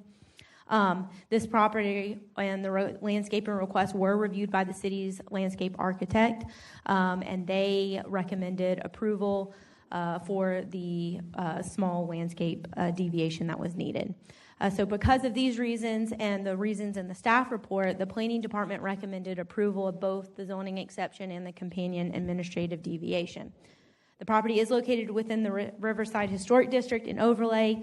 And the exterior work that's proposed for the site was reviewed by the Historic Preservation Commission on April 22nd, where they voted to approve those proposed aesthetic improvements to the site. A public hearing was heard by the Planning Commission. Again, it was back on March 19th. There were several speakers in opposition, citing majority of the concerns were related to traffic that would be generated by the drive-through use, and the fact that there's not enough parking on the site. Several commissioners noted that since the request was for outside seating, and given that there are several restaurants in the immediate area that provide outside seating, they did not have a concern for the zoning exception request. And the parking reduction is common for the area, given that Riverside is a very walkable community where parking is provided along the right-of-way and not on individual parcels. So overall, the commission voted unanimously for approval 6-0 on both the zoning exception and the administrative deviation. And then both of those were appealed, and that's what you are hearing today. Thank you. Okay, thank you so much. So we are going to go, this is going to be the order of events. We're going to go to the appellant, which is Joanne Purdy, which my understanding is she has a legal representation, Mr. Peter King. Then we're going to go to the original applicant, which is Ms. Cindy Tremor. And then we're going to go to the remainder of our speaker cards. So the appellant will have 5 minutes. The original applicant will have 5 minutes. Go on and come on down.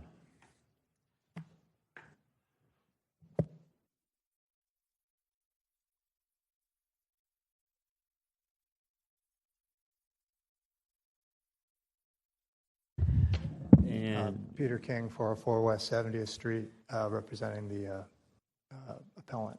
Okay, go ahead and pause this time real quick.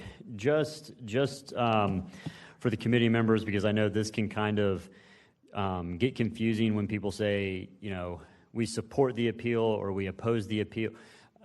Let's just be abundantly clear about what you actually support or oppose when you come up. Because if you say you support the appeal, that can kind of be confusing to us, and we can think, oh, you support the development, and we don't want to get wires crossed. So just be abundantly clear when you come up and speak about what you actually want to support or oppose, and just further clarification. And we'll get the actual amendment to grant or deny from there. So, all right, thank you, Mr. King. Go ahead. Again, Peter King, 404 West 70th Street, representing the appellant. A little background myself, I'm a planner by training, got about 27 years of experience. Used to work for the city, worked for Nassau County. I have my own consulting company now. I also do commercial and residential leasing since I have my license. I have a little bit of extra background in this since I helped develop and lease the ice cream place in Springfield, which is the right there at 4th and or 5th and Main Street.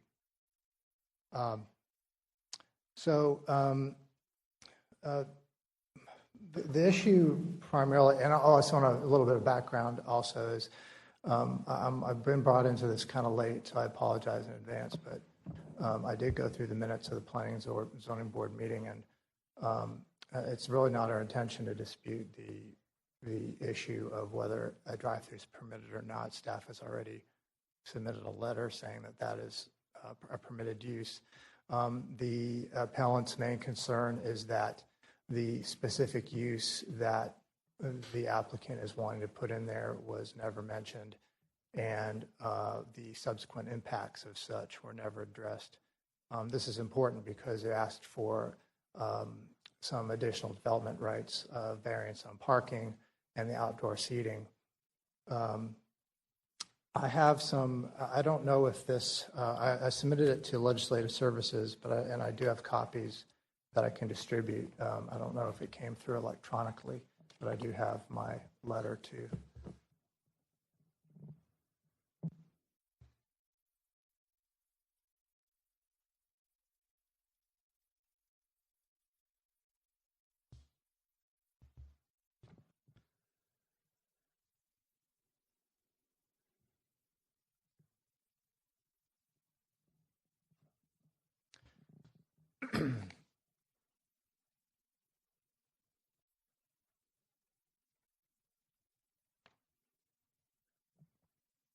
Mr. King, your time's running.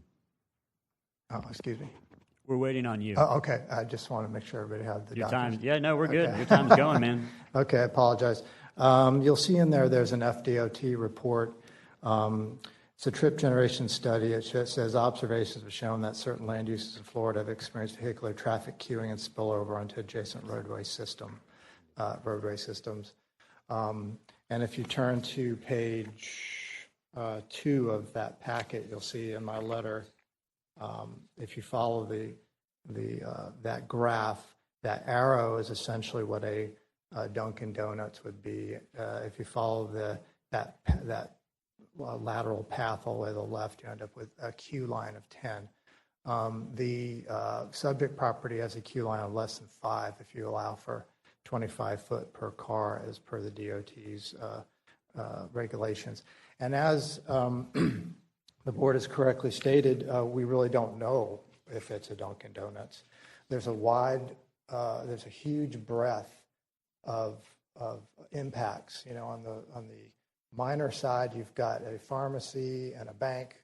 Of course, it used to be a bank. That's probably the lowest. And on the farthest to the right, you've got a Chick-fil-A. And if you look at your last page, you'll see what a Chick-fil-A is. That one has a queue for 28 cars. The DOT study showed that was by far the highest impact use that you could have as a drive-through. And since we don't know what that use is, it was never required as a condition of the approvals. That could very well be the case. And in that case, we'll have street blocking, sidewalk blocking, public safety hazard, et cetera. So the issue of the parking and the drive-through are inextricably linked, because if a customer comes and they see that the drive-through lane is packed, they're going to go try to find a place to park, and that's going to take up more parking. So essentially, on behalf of my client, we just respectfully request that AD 2612 and E 2607 be remanded back to the planning board to place conditions on these appeals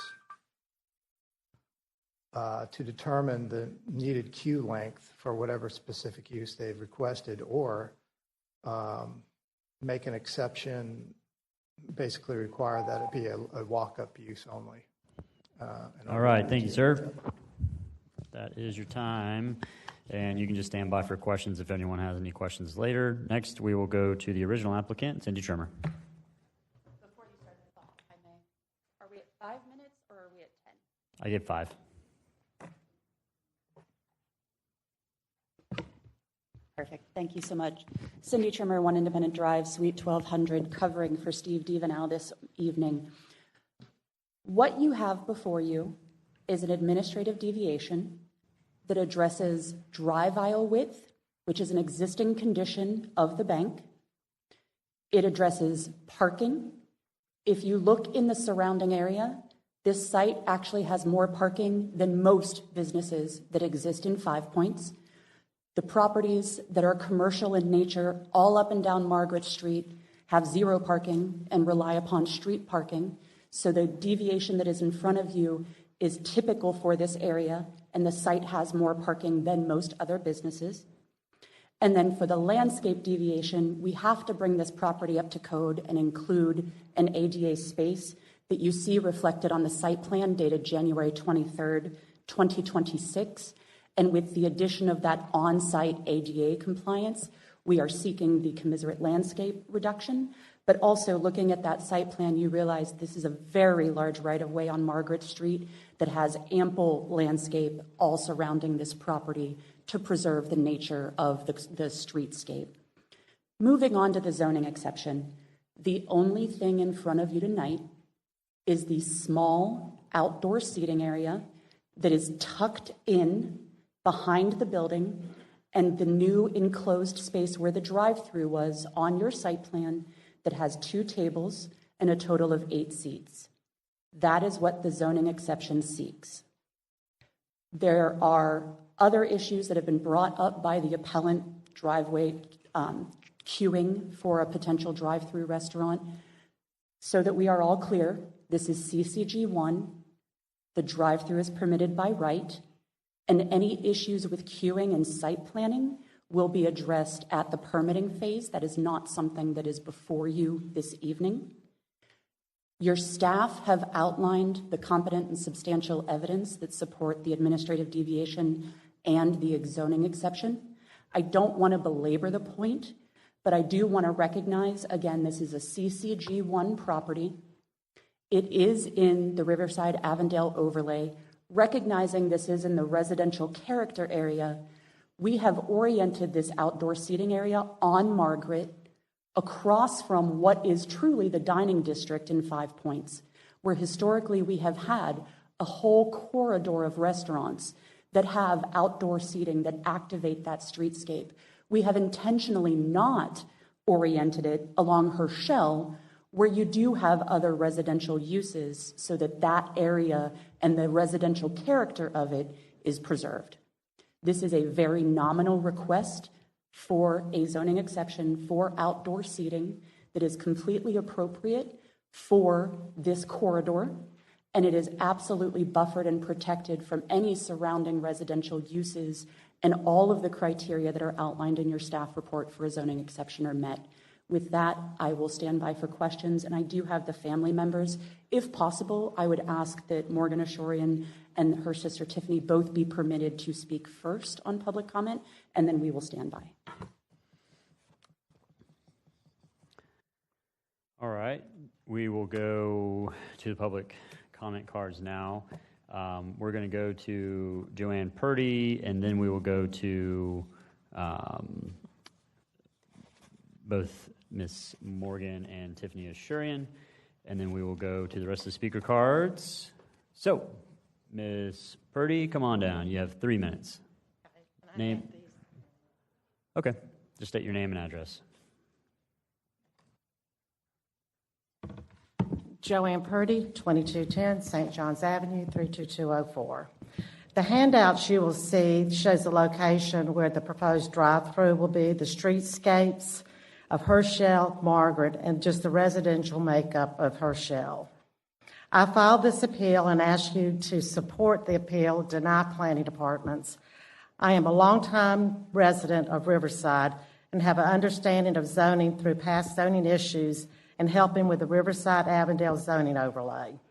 This appeal should be granted because, one, the planning department failed to interpret the zoning code correctly for CCG1 by allowing a fast food drive-through only restaurant. A drive-through restaurant in CCG1 is not listed as a permitted use or a use by exception. Therefore, by not being listed, it is not permitted use and should not be allowed. The Jacksonville Zoning Code is an exclusive code where permitted uses are specifically listed and unlisted uses are not allowed. The code calls out a bank with a drive-through tellers in CCG1 as allowable use, but it's silent on the drive-through for fast food restaurants in CCG1. There is a big difference between these two uses. A bank has set hours and lower traffic counts, so the code purposely called that out by just saying the bank could only have the drive-through, not restaurants. Number two, the application is not consistent with the comprehensive plan. There will be noise, fumes from cars to the drive-through, and on Herschel Street, it will be hazardous for the pedestrians trying to maneuver the drive-through. Three, the planning department and the commission did not uphold the standards of the residential character area of the overlay. 1604 Margaret is included as a part of Herschel and is located in the residential character area of the overlay. This requires uses to be compatible with residential use. A fast food drive-through only restaurant is not compatible. The reduction of required parking from 13 to 5 and 0 landscape buffer Margaret is not allowed or in keeping with the standards of the overlay for residential character area. One of the goals of the overlay was to protect the residential character. Because of all the bad zoning that had happened in the 70s, that's why the overlay. This part of Margaret Street has really improved from empty boarded up structures to a beautiful residential street. I own the apartment building next door, and you can see on that picture how close my building is to that drive-through that will be listening to the orders being taken. It'll have a negative impact on my building and my tenant. If allowed, it cannot be undone. I've also submitted Thad Crowes, who is a certified planner, his comments on this thing. All right, thank you, ma'am. Next we have Tiffany Ashurian. Good evening. I am Tiffany Ashurian. I do the leasing for Ashco Centers. We've been family owned and operated in Jacksonville for over 60 years, so we really understand. Can you state your address? Oh, sorry. 1434 Hendricks Avenue. Okay, go ahead, continue.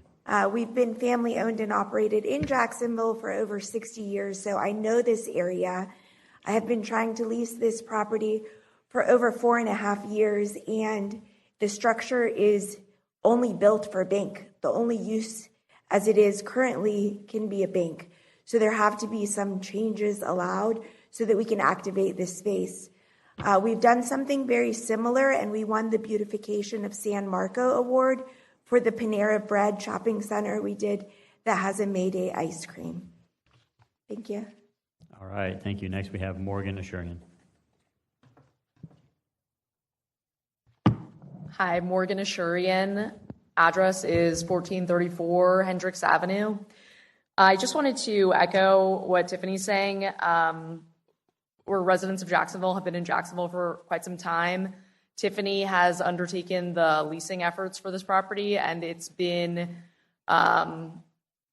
we've made very minimal movement. Nobody's interested in the building in the way it is. And in order to make this marketable to the kind of tenant who would activate this space, it would need to have those minor changes requested, which again, to the building, those changes are that small patio, rooftop deck, and enclosure of the first drive-through lane. Nothing that we're asking for is really an exceptional thing. And in fact, this is significantly pared down from what our original request was. We originally wanted to have a restaurant for the entire building. And when we weren't able to do that, we pared it down to just have a small segment that is going to have a restaurant use. And then hopefully we can find office or some other use for the other side of the building. But to start, we kind of need this to make it viable. It's been vacant for 4 years. And at the present time, you know, we've chained off the entrances and exits just to avoid vagrants inside the building. The insurance costs are higher because it's a vacant building. It attracts certain activity that is not very desirable in our neighborhoods. So we'd really like to see that this turns into something that is vibrant and is community-oriented and is similar to the other development projects we have around San Marco. So we appreciate your consideration. All right, thank you. Next we have Timothy Hull.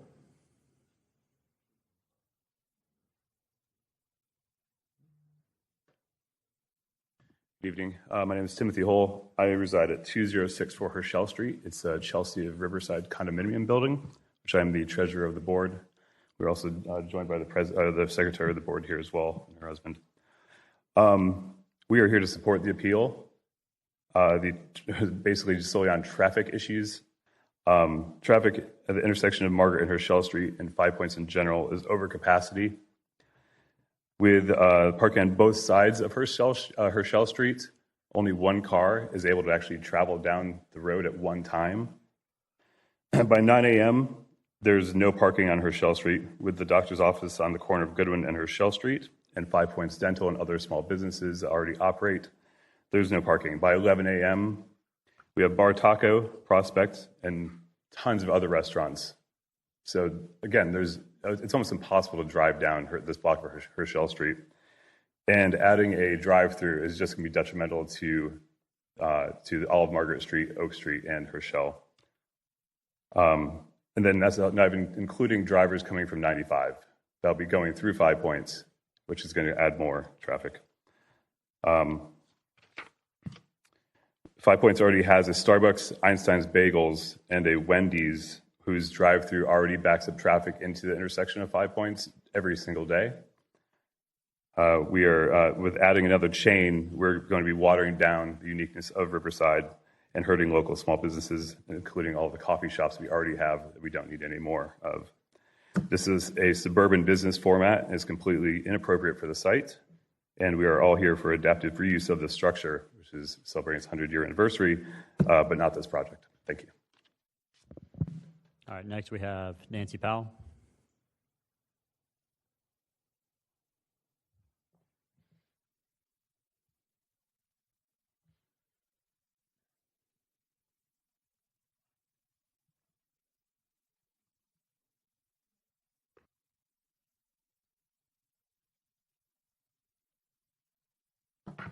Hi, Nancy Powell, 1848 Challen Avenue, Jacksonville, Florida.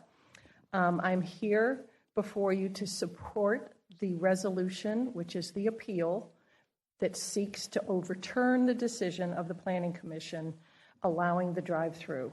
In other words, we don't want the drive-through in the former Regents Bank building. As you know, I've spent many years advocating for walkability, quality of life measures to balance development and business growth with pedestrian experiences for residents and visitors. I am the former executive director of Scenic Jacksonville, served 6 years on the Riverside Avondale Preservation Board, including terms as zoning chair and board chair. What struck me about this application was that when it was presented to the public with really just, we're looking for outdoor sales and service, and we're looking for parking relief. It was not described as what it is. This is a drive-through kiosk, drive-through only, which is a new trend. There's Dunkin' Go, there's Dutch Brothers. Today in the paper, there was one for Boost, and most of these are on University Boulevard or Normandy Boulevard. They have double drive-throughs. They are high-capacity restaurants. And so this is what this is. And it was not represented properly, and it was not evaluated properly. Because as Mr. King said, the stacking is there was no traffic study required, and maybe required later, but there's no public engagement in any of this to even conduct a different one. And so it's very obvious that this will produce stacking onto Herschel Street. And the pictures that you see are a car with the arrows, which would be driving left into the drive lane. There's only one drive lane. Once you're in the drive lane, you can't get to the parking. You can't get around. If something happens, you're stuck. And once this is stacked onto the street, it will block it in both directions. Herschel Street's going to come from Margaret, come from Goodwin. People are going to be like this. And so, and then there's the quality of life issues for emissions, lighting, pollution, and noise from the ordering windows of somebody, the speaker barking. And so this is not compatible with the Riverside Avondale historic character of that street. So the second page of your document here shows the yellow section, which is primarily residential. That was done on the overlay on purpose so that things would be compatible. A bank with a drive-through is compatible. Thank you. Thank you. Next, we have Susan Hitchie.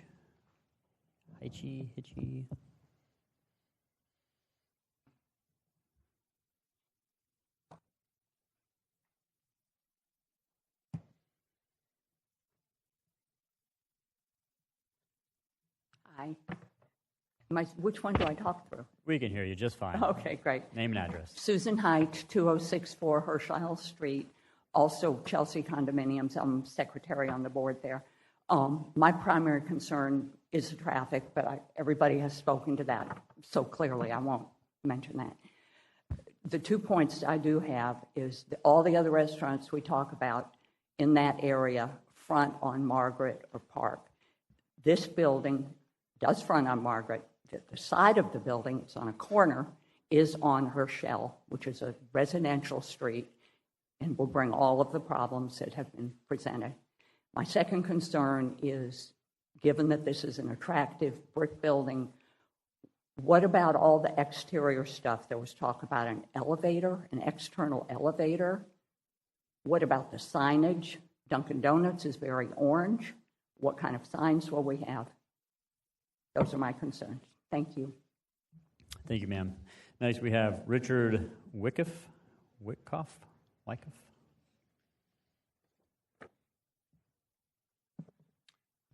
My name's Richard Wyckoff.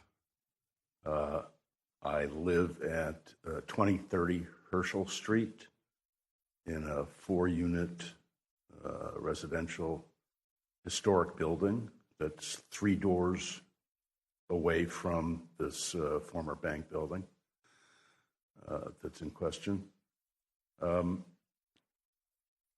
addition to my objection to this exception and my support of the appeal is based on the traffic problems, as has been stated. This is a residential street with street parking on both sides, and usually it fills up or it's relatively full on both sides during the day, so that you can only have one lane of traffic. It's a two-way street, but it's only one lane available. So cars ordinarily have to sort of stop and let somebody by, and then you have to weave your way through. A driveway, a backup of this drive-through onto Herschel Street would absolutely block that street, and there would be no traffic moving. And I think this drive-through retail food service is incompatible with this historic residential district. There's another historic building across the street, a residential building across Herschel Street from this building in question. I think this is totally out of character, and it's a shame to see a beautiful neighborhood being encroached upon by this kind of an establishment. A bank, professional offices, fine, but drive-through retail food service, I think, it just doesn't fit the nature of the neighborhood, and I think it would be a shame, because this neighborhood is a beautiful neighborhood, and Jacksonville should be proud of it and preserve it. Thank you. All right, thank you, sir. Up next is Angela Schifanella.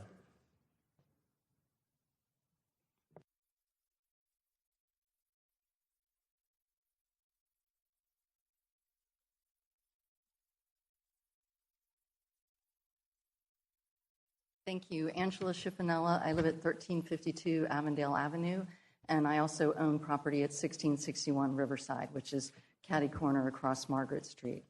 I'm very concerned about this application, or about the original deviation that was granted, and so I'm in support of the appeal.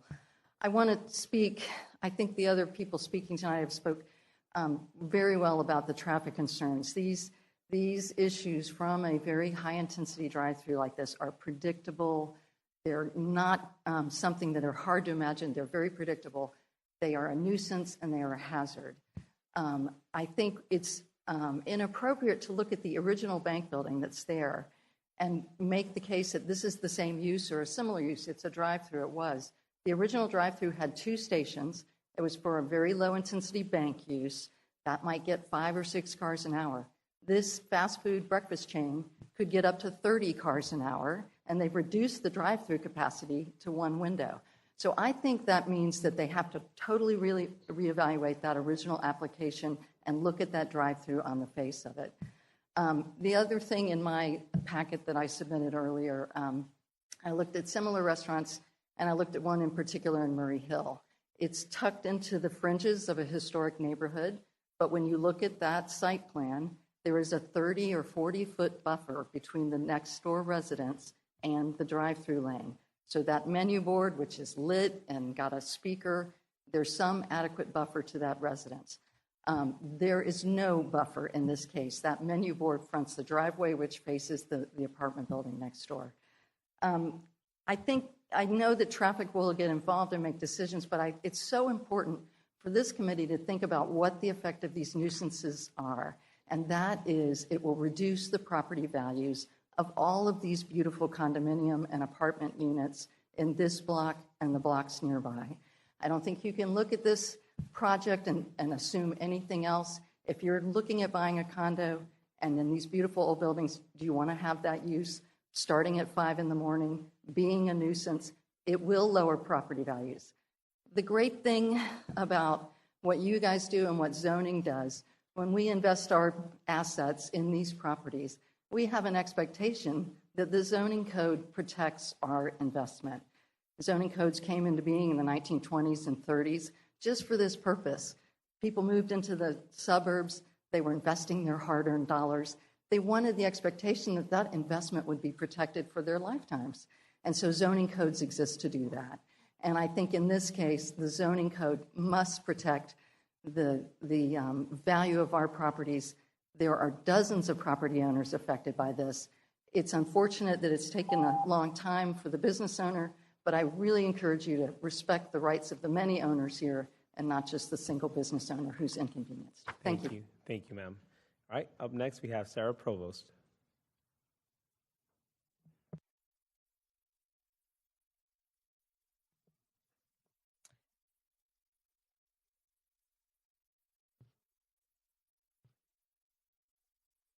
Thank you. Hi, my name is Sarah Provost, and I live at 2142 Herschel Street, 2 blocks from the proposed corporate drive-through business.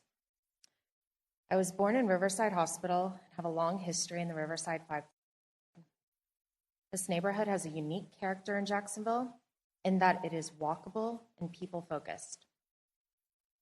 Residents of Jacksonville have almost limitless options if they would like to live in car-focused, asphalt-paved, suburban sprawl neighborhoods full of drive-through fast food restaurants and seas of parking lots, but very few options if they prefer walkability, tree-lined streets, and small, people-focused businesses.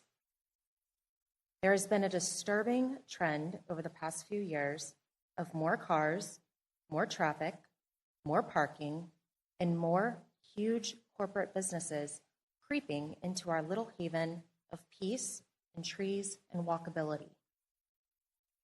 To be clear, outdoor seating and new restaurants are great, but paving over more green space and landscaping and inviting more cars to the area are not. I hope that we do not keep making allowances that are eroding the neighborhood characteristics that make Riverside special in this city. All right, thank you, ma'am. Up next, we have Walter Green. Okay, you support the appeal. All right, thank you. All right, we have Shannon Blankenship next.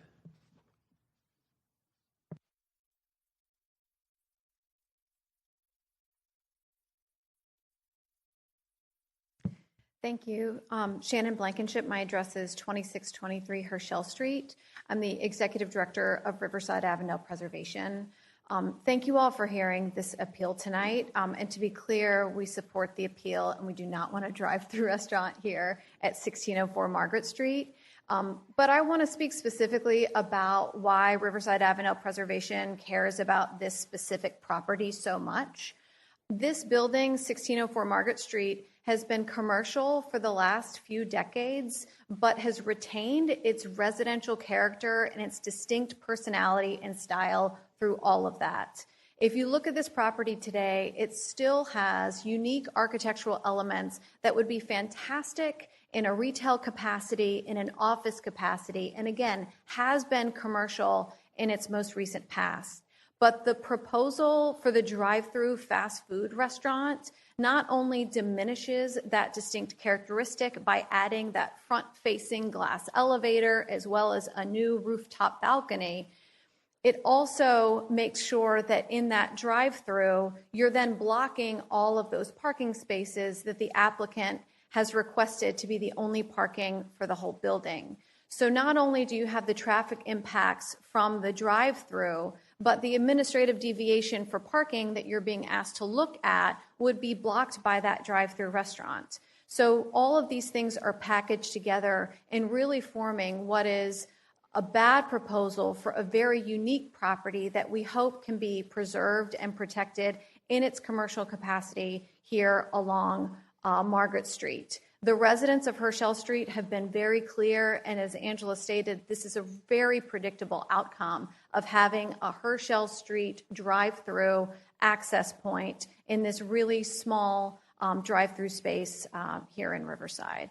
Happy to answer questions about any other impacts that we believe this property might have for all of Riverside.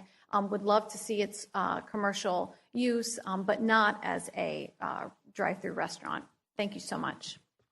All right, thank you, ma'am. And the last speaker we have is Juliana Wyckoff. All right. You do not wish to speak, and you oppose, or, okay, all right. Thank you so much. That is it for public speaking. I do have Mr. Gaffney on the queue. What?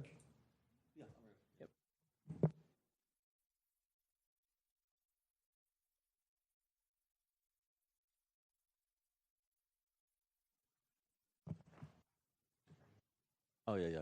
Thank you, through the chair. I just want to make a comment. I guess I got a question, to the planning department. One of the constituents just shared that we shouldn't go against the zoning code. Is this an overlay? I just want to make sure, what is that zoning code? What does that look like? Through the chair to Councilman Gaffney. So the property is zoned CCG1. The interpretation of the CCG1 zoning district is that restaurants can have drive-through in that zoning category. If they want to argue that interpretation, there is a path to do that. You can ask for an official zoning interpretation from the director on a certain request of the zoning code, but as it sits today, restaurants with drive-throughs are allowed in CCG1. If you look on every commercial corridor, most of the fast food restaurants are in CCG1. The overlay, additionally, does not have any restrictions on drive-throughs within any of the character areas. So it reverts back to the uses that are allowed by right in CCG1. Okay, so through the chair, I just want to make sure I got a great understanding of it. So the overlay does permit drive-through restaurants, correct? Yeah, through the chair, correct. Yes, and just so it's very clear, the request today on the zoning exception that's being appealed is just the outside seating, not the drive-through. So the only thing we're voting on today is the outside sitting. Correct. The outside seats. So we're not, okay, because because I know we spent a lot of time talking about, the drive-through restaurant and traffic and things, which matters as well, don't get me wrong. But the only thing we're voting on is the outside seating today. Okay. All right. Yeah, through the chair to Councilman Gaffney, yes. So the zoning exception before you is for the outside sale and service. Okay. I just needed that clarity. Okay. All right. I'll stand by. All right. Just for clarification, committee members, before we do anything, I am going to give 2 additional minutes to the appellant and to the original applicant just for, rebuttal or whatever, if they've heard any comments. My understanding was we told you that you were going to have more than 5 minutes, so I wasn't included on that. My apologies, but you can have 2 minutes if you'd like to come back up, Mr. King, and Ms. Trimmer, you will have 2 minutes as well if you'd like to come back up, and then we will bring it back to committee and have our discussions and questions. So the floor is yours. Peter King, 404 West 70th Street. Rebuttal. I think you all are also voting on the parking, the AD, not only the exception for the outdoor seating, but I don't dispute anything that the applicant said. Everything she said was truthful and 100% true. I would just say that this is, I just don't think it's a good planning practice to grant these additional development rights without even knowing what the use is. We're just going to cross our fingers and hope that Development Services catches this problem with the queue. Maybe they will, maybe they won't. So that's the only thing I'm saying is I think this should be remanded back to the planning board until that issue is resolved and specific use is identified. Thank you. Okay, thank you. Ms. Trimmer, do you want 2 minutes? Nope. All right, questions only. So we will go ahead and close this public hearing and bring it back to committee. Well, we're not going to move the amendment yet. We're really just bringing it back to committee for discussion at this point, if that's correct. Mr. Harvey is shaking his head yes. The amendment, committee members, is to put the neutral bill into a grant or deny the appeal. So we'll just kind of have open dialogue about it at this point, and then if we grant the appeal, we'll make that amendment and so on and so forth. Councilmember Johnson, you're recognized. Mr. Chair, I'm usually up, and I up on these issues, and I have gone through this because when I've gotten all those emails, I did a lot of research on this. I'm thoroughly confused now. I just want to make sure, because I keep hearing everybody, especially like the gentleman that just spoke and others, coming up to say things about drive-throughs and crossing their fingers and hoping that we do right. We are bound by the law, right? And the law tells us, and I want to direct this to the general counsel, to the council, our council. The only thing that we can consider right now is nothing about a drive-through. Please, and I know Gaffney just spoke to that. I just want to make sure we're on the same page. The only thing that we're considering is this outdoor piece, correct? Based on the law. So it's not adding anything or taking anything away. It's just this one administrative deviation. Please make sure that I'm in the right posture there. Yes, so today for your consideration, you have to determine whether or not the zoning exception for for a restaurant with outside sales and services was appropriately granted by the Planning Commission, and the companion administrative deviation, which reduced the required number of parking spaces, reduces the one-way driveway aisle width from 13 feet to 10 feet, not whether or not a driveway can be added there. But just Yeah. The deviation is for the reduction in the width, and then also a reduction in the landscape buffer.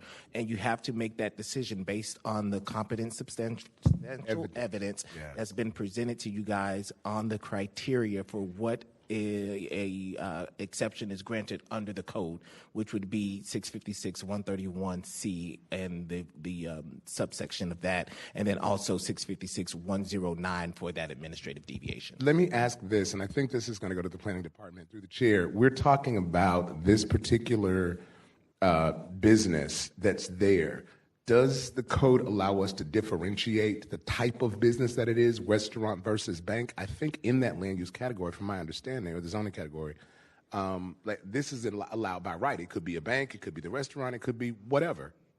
Through the chair to Councilman Johnson. So yes, so a restaurant or a bank is allowed by right. So the only reason that you have the exception before you today is because in CCG1, when you want outside sale and service, that's allowed by a zoning exception only. So that's why they had to seek that. If they weren't having the outside seating component to this, you wouldn't even be here. You wouldn't even have a zoning exception before you. Got it. I got my answer. Thanks, Mr. Chair. I may come back. Okay. Councilman Gaffney, we don't have anyone in the queue after you, so go ahead. You're recognized. Yeah, to Ms. Shaney. It's blanket shirt. Yep.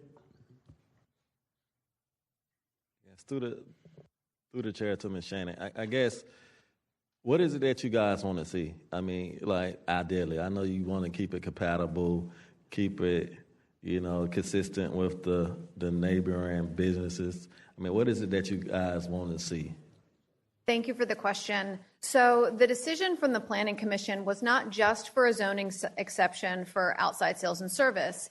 It was also for a parking deviation, which would allow for fewer parking spaces for this particular business to move forward. And the reason we're opposed to that parking deviation, this location, is because the drive-through would actually block being able to use those parking spaces anyway. On top of the fact that additional uses in this building, which we do not know what they are right now, outside of just the 8-seat restaurant, which is the proposed national fast food chain, those would require additional parking spaces as well. So if they were just office as presented, maybe get by with fewer spaces, but it would be blocked by this drive-through restaurant. So to answer your question specifically, Mr. Gaffney, the Planning Commission allowed outside sales and service as well as the reduction in parking, and we're opposed to the reduction in parking because it's connected to this use. And I know that the decision about the use came directly from the planning department. The appellant here specifically argued that the allowance of a drive-through connected to a restaurant should not have been allowed by code. So that was in the appeal that you all heard today. The ability for a drive-through bank is explicit in our code. It is allowed to have a drive-through connected with a bank. But for restaurants, it does not list that it's explicitly allowed to be a drive-through.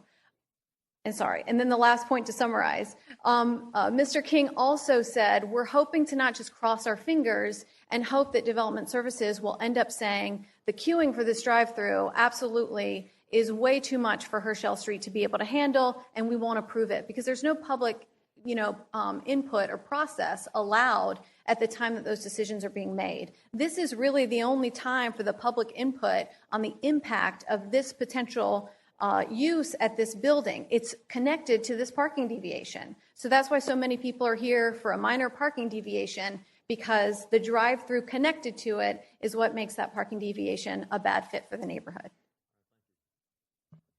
All right, Councilman Johnson for the second time, and then we'll go to Councilmember Aries, who just kind of popped in. Sorry, I wanted to ask while you were there, if you could come back real quick. A couple questions I need some clarification through the chair. Sure. You said this was the only public time that this happened. Were you not able to was there not public comment provided in the Planning Commission process? We spoke at the Planning Commission hearing. So it wasn't the only, this is not the only time. The Planning Commission hearing is what's being appealed today before you all. Planning Commission was the time for the public to be able to speak to these administrative deviations. The Planning Commission. So there was an additional public. Okay. Yes, sir. That's what you just said. I wanted to make sure we were clear on that you had the opportunity, that the public had the opportunity. The other one was, and thank you for that. The other question, I'm not sure who can answer it through the chair. It was spoken about the drive-through blocking the parking spaces. I looked at it. And I'm thinking kind of like we've been to, I don't want to use a name here, but other restaurants where there's a drive-through and then parking on the side of the drive-through. Is it blocking it where you cannot use those parking spaces at all? I'm looking at it here, but I want to know, in your estimation, is it where you can't use those spaces at all? Because that's not what it seems like to me. Can you help me understand? Through the chair to Councilman Johnson. So no, from the site plan that we see right now on the site, you have 2 drive-through lanes for the bank, right, and then you have a drive-through lane to get to the parking spaces, and then the parking. They are closing one of the drive-through lanes for the bank. There will be one that will remain, and you still have the drive aisle to get by and the parking. So the drive-through lane will not be blocking. So they're not blocked. That's what I just want to get through, because I keep hearing things that don't seem to coincide with reality of what we have been presented. So that's what I want to make sure. So the spaces are not blocked. Gotcha. Thank you. Oh, well, please. Hey, all right. If I may, Mr. Chair, I'll certainly want to hear him. Can someone come and speak to that? We can't just yell from the crowd, but I certainly will. I want to understand so that when I'm making a decision, and we have all the pertinent information. So, and we're saying things that, please understand, again, through the chair, the reason I'm asking these questions is because there are things that I'm jotting down, and then when I look at the map and look at the plans, they don't seem to gel with what you're saying and what I'm seeing. This is a historic building in a unique site. The only way to access the parking is to go through the drive-through. So you would have to go through the drive-through. And so if there were cars in the drive-through, you'd have to wait in the drive-through in order to be able to get to the parking spaces. The only way to go around would be you'd have to go through the drive-through, and then if there's no one in the lane, you can access the parking spaces. According to what I see, and again, through the chair, I want to make sure we're in the same space. It looks like they're closing one of those lanes, one of the drive-through lanes. So in essence, it would not be 2 drive-through lanes. It goes down to 1 drive-through lane. That additional lane is a space to maneuver through, which again allows access to those parking spaces. I just want to make sure, and that's what when I'm hearing these things that they're not coinciding with what I see, then that's what's causing the confusion, at least for me. Ms. Trimmer, did you have something to add to this? Through the chair, I believe I understand what they're saying, and just for the sake of making the record clear so that there's no suggestion that we're voting on bad information, there is a shared access drive aisle from Herschel that is used to access both the drive-through and the parking area. And I believe that's the issue that they are citing, is that shared access off of Herschel to both of those areas. So I do want to acknowledge that there is that shared access from Herschel so that there's no suggestion that that was not something that you understood. And through the chair, just I want to add this, but it's not blocking those parking spaces. Through the chair, correct. All right, and last but not least, again, however, with all of that detail, we're still not voting on that. We're voting on the outdoor dining, so thank you. All right. Councilmember Arias, you're recognized. Councilmember Arias. Thank you, Chair. Two things. I'm not talking about drive-thrus here right now. I'm talking about outside seating and parking reductions. So outside seating, my biggest thing would be the landscaping requirement that you have to do an exception to remove some landscaping. That's the part I'm having some heartburn over. I do like the fact that the outside seating is actually facing Market Street and not Harshell, because ultimately you're facing Bar Taco right across the street, all the restaurants. So it makes sense to have the outside seating there. I have no issues with that at all. Parking reduction is my only issue. However, we're looking at Riverside. I frequent Riverside often. And every time I have to go to Bar Taco or to, let's say, any of those other restaurants there, I park and I walk a good 2 blocks to get to where I need to get to. That's just how the infrastructure is built at Riverside. I have no issues with that at all. The problem that we have here is the fact that we have a building here that's been vacant for 4 years. Eventually is going to create blight to your area. That's my problem. Times change. We have to adapt. The thing is, how do we adapt together as a community? We need to have some sort of consensus. So what I haven't seen today is heard from the applicant and the people appealing this is, where could we find a happy medium? At the end of the day, I just want to see a happy medium. I want both sides to prevail on this.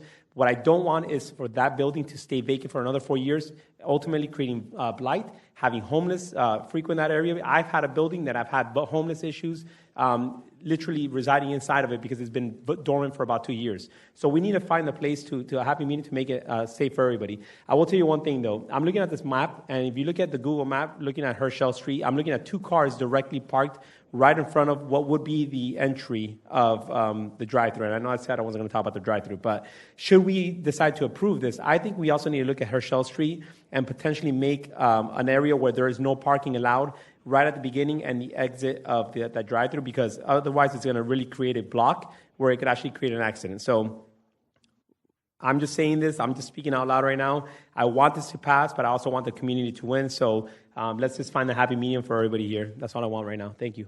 Councilwoman Clark Murray, you're recognized.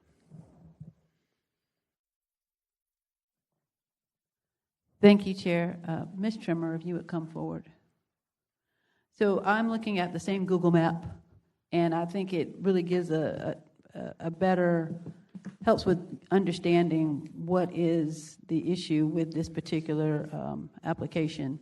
So Ms. Trimmer, so outside sales are going to be, that looks like a patio that is in the rear? Is that what that is, a patio area that's in the rear, like close to the drive-through lanes for the bank? Through the chair. Today, there are 2 drive-throughs that come through and exit onto Margaret. Right, I'm looking at that. I'm answering your question. Okay. One of those is going to be closed in, and then in front of that is where this outdoor seating area would be. It's actually at the front of the building on Margaret, but it's kind of tucked in where that area is recessed from the primary facade of the existing structure. Okay, thank you for that. So that's going to be closed in, and that area that I see from here is not that outside sales area. Okay, so with the drive-through, the entrance, that's not going to be blocked. It's the area that's in the rear where you're going to have the outside sales that's going to be enclosed. Through the chair, that is correct. Okay, all right. So then, thank you for that. So then, one of the persons, thank you, Ms. Chairman, one of the persons for who's opposing this particular application, if you would come forward. So there isn't a great deal of parking here. No, ma'am. Would it be appeasing to you if it was possibly just maybe walk-up use only? The gentleman who spoke first, he said maybe a good compromise, like Councilmember Arias was asking, what's a compromise? So maybe it could be walk-up only. Is that a possibility? I see some people nodding their heads. Yes, to Mr. Johnson's comment and yours, there are a lot of great uses for this building. A walk-up entrance would be fantastic. You know, retail, office, all of those things have retained the essence of the historic building as a commercial destination over the years. There are many uses that could work, none of them requiring a drive-through restaurant. All right, thank you for that. Ms. Trimmer, do you have any response to that for the I guess the applicant? Through the chair, the drive-through is a use by right. It's not appropriate to request that rights be given up. Okay, I understand that. All right, thank you so much. All right, thank you, Chair.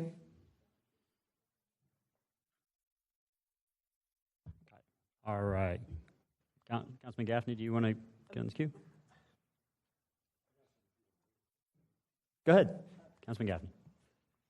Just to be brief through the chair, I would just go echo the sentiments of my Councilman Arias in terms of a win-win. I don't know what that looked like though, but you know, and I don't know if we could figure that out tonight. You know, it's a lot of moving parts and things of that nature. But I hear what my other colleagues have to say, and then we'll try to have to make our decision because you know I don't want to disappoint the community at the same time. You know, we got this young lady who owns this land, who owns this property, and she have rights as well. So, I mean, I wish we had more time, you know, to try to figure this out. But anyway, we'll hear what my colleagues have to say. All right, we'll go to Councilmember Johnson, then I'll take the next slot since no one else is in the queue. So, Councilman Johnson, you're recognized. Real quick, Mr. Chair, through the chair, to the applicant or someone that can answer the question, do you have a tenant?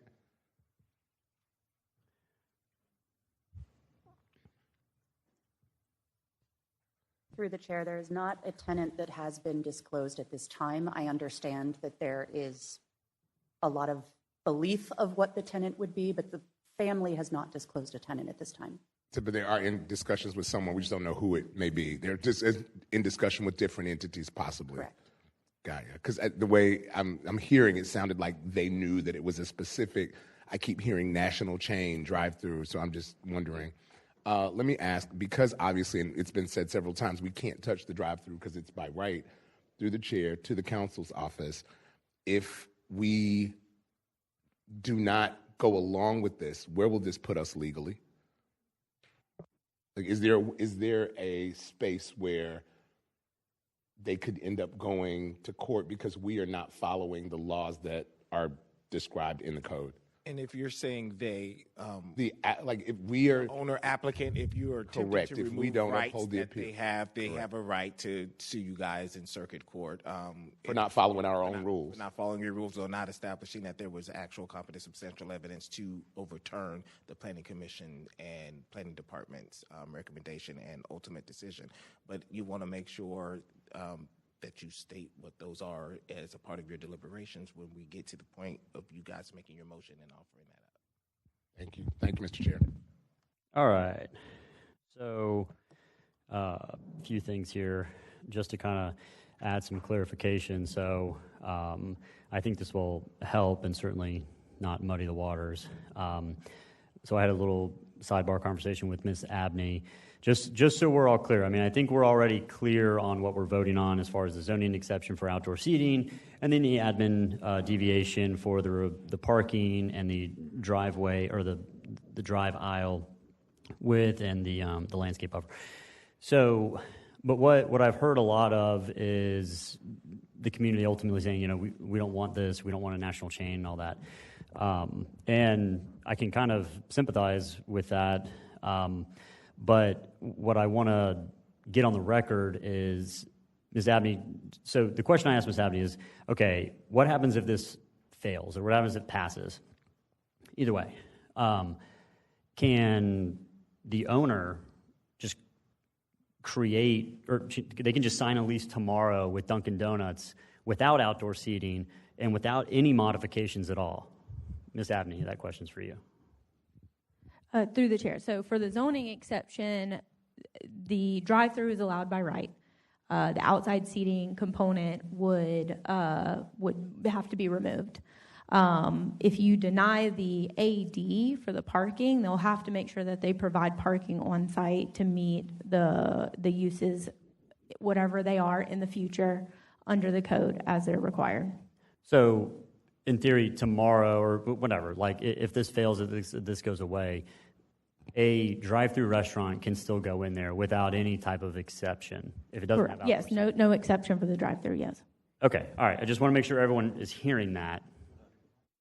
Correct? So that is allowed by right. Now, the other thing that she said that I would offer to the community is if you believe that the zoning code is being misinterpreted because technically in CCG1 it doesn't specifically call out drive-throughs for restaurants, you can ask for an official interpretation of the zoning code, I believe, from this lady right here, Ms. Parola. However, every single drive-through restaurant in Jacksonville is currently zoned CCG1. So I think it'd be a waste of time. It's kind of like case law, right? It's like, yeah, state statutes might not say that, but case law proves it, so therefore it's not going to court. It is what it is. So we're going to set that aside. I didn't hear any problem with outdoor seating today. I heard really no issues with the drive aisle, mainly because there isn't any. The landscape buffer, didn't hear any issues with that. I heard sort of back and forth on the parking spaces from 13 to 3. The site plan that I saw, I didn't personally see any issues with the parking. I never thought that was really a point of contention. I thought the whole point of contention was having a bigger national chain drive-through pumping out cars into that area. And unfortunately, we can't vote on that because what will happen, and we're dealing with this right now on like 2 or 3 other zonings, we get sued, and then the judge says, why did they deny it? And then he says, oh, well, because of that. And they're going to say, well, that's not acceptable. And they will win. And then it's all costing the taxpayers money to defend something that we really should never have gotten ourselves into in the first place. That is what I've learned on this committee for 3 years. I know all these other members have been on council longer than 3 years. We see it all the time. And that's why, as Councilmember Johnson said, we're held to that standard of the law, and we have to use competent and substantial evidence. Otherwise, we will lose. And it happens. It happens. So for me, that's where I'm at. We don't have any other speakers in the queue. So, Mr. Harvey, explain what the amendment needs to be if we grant the appeal versus we deny the appeal. So if you are going to grant the appeal, that means that you would be granting the appeal since it's in a neutral posture, you would affirm the commission's decision. In that case, you would deny the appeal. If you're going to reverse the commission's decision, then you're going to grant the appeal. So in the current posture, again, you're neutral. So again, just look at it in its inverse. If you want to affirm the commission's decision, you want to deny the appeal, and then you'll do the inverse if you are going to reverse the commission's decision. Excuse me. Okay, is everybody ready to vote? Do you want to? I'll do a motion. Okay, so we need a motion, and then we can discuss the motion on grant or deny, and then we can go from there. So I'm going to... Q, get on the motion. Get on the speaker queue. Sorry, thank you. All right, thank you, Chair. I'm going to motion to deny the appeal based on the competent and substantial evidence that we have here that has been presented today, based on all the landscape architect, planning department, historic preservation, and planning commission as well. And that's my motion. Okay. To amend, because you have to amend the resolution. Right, correct. Yep, so we have a motion on the amendment to deny the appeal, which would allow the zoning exception, the administrative deviation, everything we've discussed. And we had a second from Councilmember Johnson. So any discussion on that amendment? All right, seeing none, all in favor of the amendment signify by saying aye. Aye. Any opposed? The amendment carries. So now we just need to move the bill as amended. All right, we have a motion and a second on the bill as amended. Anyone else in the queue? Any other final thoughts or comments? All right, Councilmember Johnson, you're recognized. Regardless of what the vote's going to be, I just want to say, Mr. Chair, and I think it's important, I want to share this. My heart goes out to this community because I grew up in Mixon Town, so not far away, and Ortega and all around Riverside. I understand the historic nature of this. I went to West Riverside Elementary. I get it. However, this is just a bit of admonition to all of us in this room and who are listening. I I think it's important, and we do know that there are issues with the code, but I think it's important that we don't wait until there is an issue for us to then come and try to change it. Like if we saw these issues were there, maybe come beforehand and maybe try to put in a PUD or find some other way. But if we look and see the issues exist, we can't change the rules in the middle of the game. And in essence, that's what this would be doing to this landowner, is coming in the middle of the game and changing the rules and then expecting an outcome. And unfortunately, the law prevents us from doing that. So I'm not sure what the vote will be, but I just wanted us to say, moving forward, if you see something, get with your council representative or attorneys or anybody, but let's not wait until an action is pending to then want to change the rules. Thank you for letting me say that, Mr. Chair. Yeah, no problem. And I totally agree with your comments there. And I just did think of something. Was there any? I know the original owner or the owner mentioned this to me. Was there any historic commission or historic review of this? Sorry if that was mentioned earlier while I was out. Ms. Trimmer, can you speak to that? I think you mentioned that in our meeting. To the chair, all of the architectural changes to the building, you heard reference to an elevator and a rooftop terrace, all of that went before Jacksonville Historic Preservation Commission under a certificate of appropriateness and was reviewed by them. Okay. Because obviously, representing the San Marco historic area, that's always like the number one thing is, obviously the zoning, the use. Our hands are tied there. So obviously the next thing we always go after is the character and the look and the aesthetics of the building. So I'm glad to hear that passed. So we have no one else in the queue. So Mr. Harvey, please make sure you can explain to us, what does the green button do? What does the red button do? Right now, if you hit the green button to move the amendment, move the bill as amended, you will be denying the appeal, which will be approving or approving the Planning Commission's order. Is everybody clear? Okay, so the green button... Green is to deny the appeal. Red would be to overturn the Planning Commission's decision. Okay, so we just made the amendment to deny. Green button means that. All right, open the ballot, record your vote.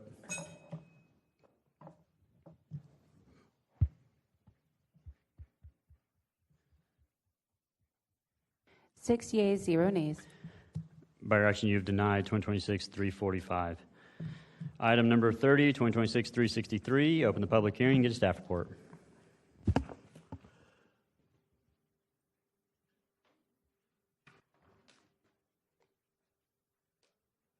Are we good?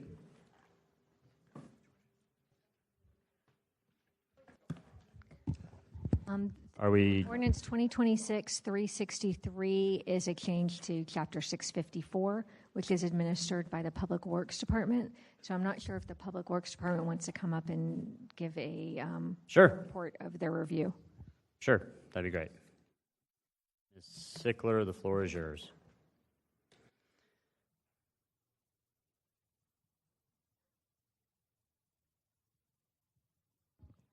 Thank you. Good evening. Nina Sickler, Public Works. This bill actually addresses an initiative that the mayor had announced in May of last year, that allowing private providers to perform some of the functions that the city's Development Services Division does in review of civil plans. And we believe that this is an opportunity for partnership with the private sector. The introducer of the bill had covered much of what was going to be handled, but we had 4 items that we requested be included, which would have been those items that the mayor's office would have done. The 4 items are accommodate training, because civil engineers, even though they're registered PEs, do not have all of the background through their schooling and other experience to stand in for the city on all elements. And so the training is important to make sure that they have the background needed to properly review plans. The next item was to account for the need to have city oversight for those elements that are being designed that will be taken under ownership and accepted for city maintenance. The third was to accommodate for FEMA reviews that we are required to be audited annually and can affect our ability to be underwritten for insurance. And the fourth was the funding for tree commission. The part of what's reviewed during civil plans is to account for that calculation in order to put the appropriate funding into the tree commission fund. So we have worked with Councilmember Diamond, and we believe we have come to general agreement on 3 of those 4 items. And Councilmember, would you like me to cover those, or would you like to cover those? Okay. So we'll allow the council member to cover what we've discussed in terms of accommodating 3 of those 4 items. All right. So that was sort of the, oh wait, hold on. All right, that was kind of the staff report, so to speak. With that, we'll go to our speaker cards. First, we have Zach Miller. Evening, Zach Miller, 3203 Old Barn Court. A little bit of background on my relationship with this and the state statute. For 18 years, I've been practicing law. When you guys see me, it's mostly on zoning matters. For the first 2/3 of my career, once the zoning was approved, my job was done. And the zoning code is chapter 656. If I had an issue with that, I would usually bother these 3 people here, which I do quite frequently. About 7 years ago was the first time I got exposed to chapter 654, which is the civil plan review section subdivision. It was for a project for Baptists. It was an experience. Ironically, at the exact same time, they amended the state private provider bill, which has been around for ages and dealt with using private companies to review building plans, and they added the term site plan, engineering plans, or the functional equivalent, basically allowing private providers to also do civil plan review. So instead of going to the city, you could hire a private provider to do that same review. As my career went on, I've started to notice that I would get calls under 654, or the Land Development and Review Manual, or 518, or the technical review portions that, frankly, I don't think a lawyer should ever get involved in. And in the last 4 years, it went from every couple months I'd get a call on it to about once a month. Now I get a call about once a week. What this bill allows for that is for the larger projects, for the big projects, for everything that the city can have their technical know-how on, they can focus on that. For the day-to-day building of single-family homes, small subdivisions, small commercial projects, someone can have the ability to hire a private provider and do that.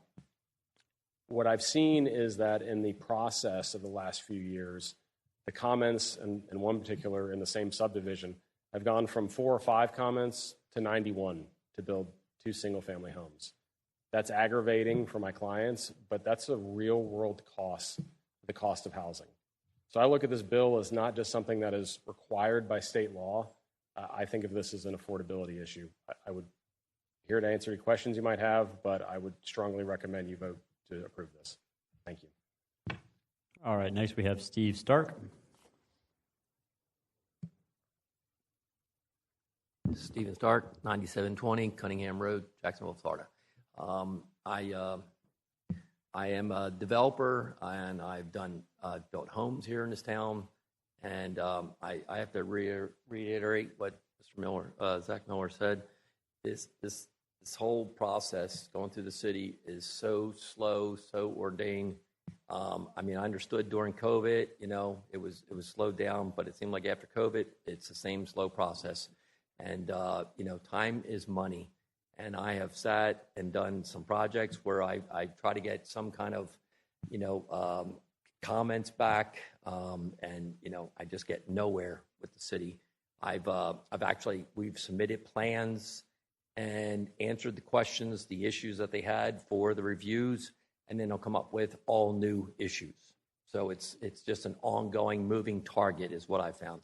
I use private inspectors. I find them to be very respectful, very professional, and I think for them to review plans, whether homes or subdivisions, I think is a great move for this city.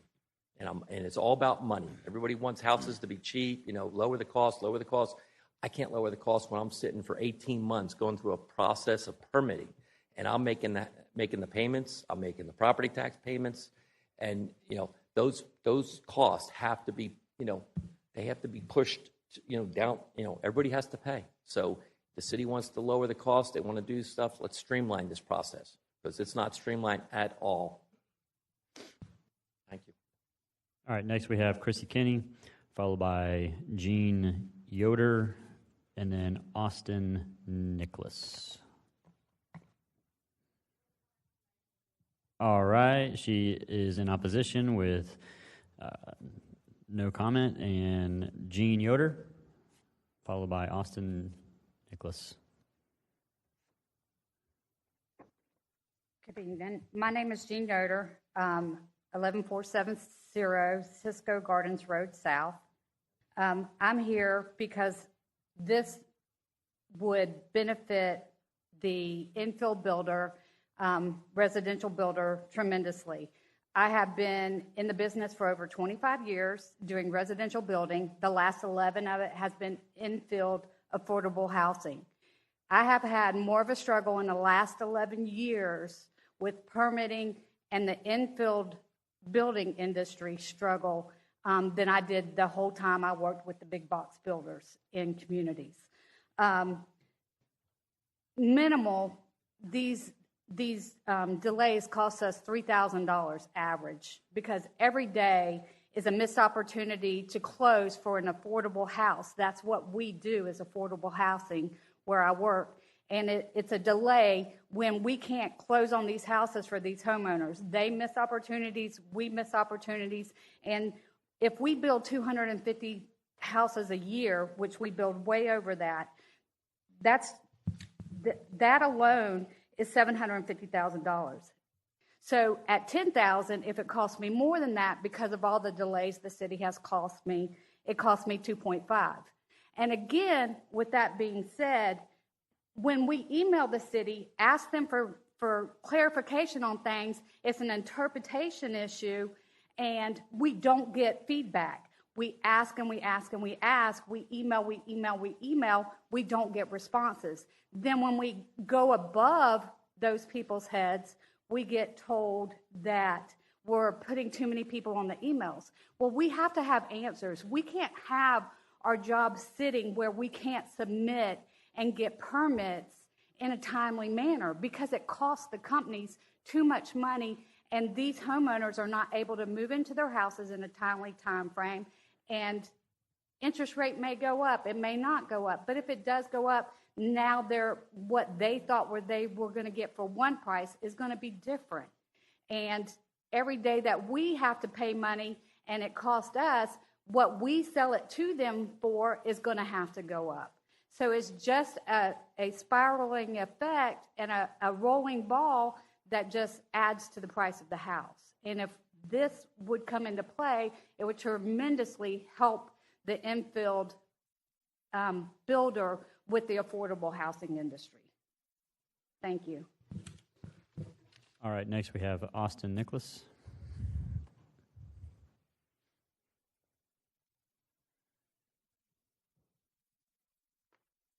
Thank you, Mr. Chairman. It's Austin Nicholas, 4932 Sunbeam Road, Jacksonville, Florida, 32257, on behalf of the Northeast Florida Builders Association.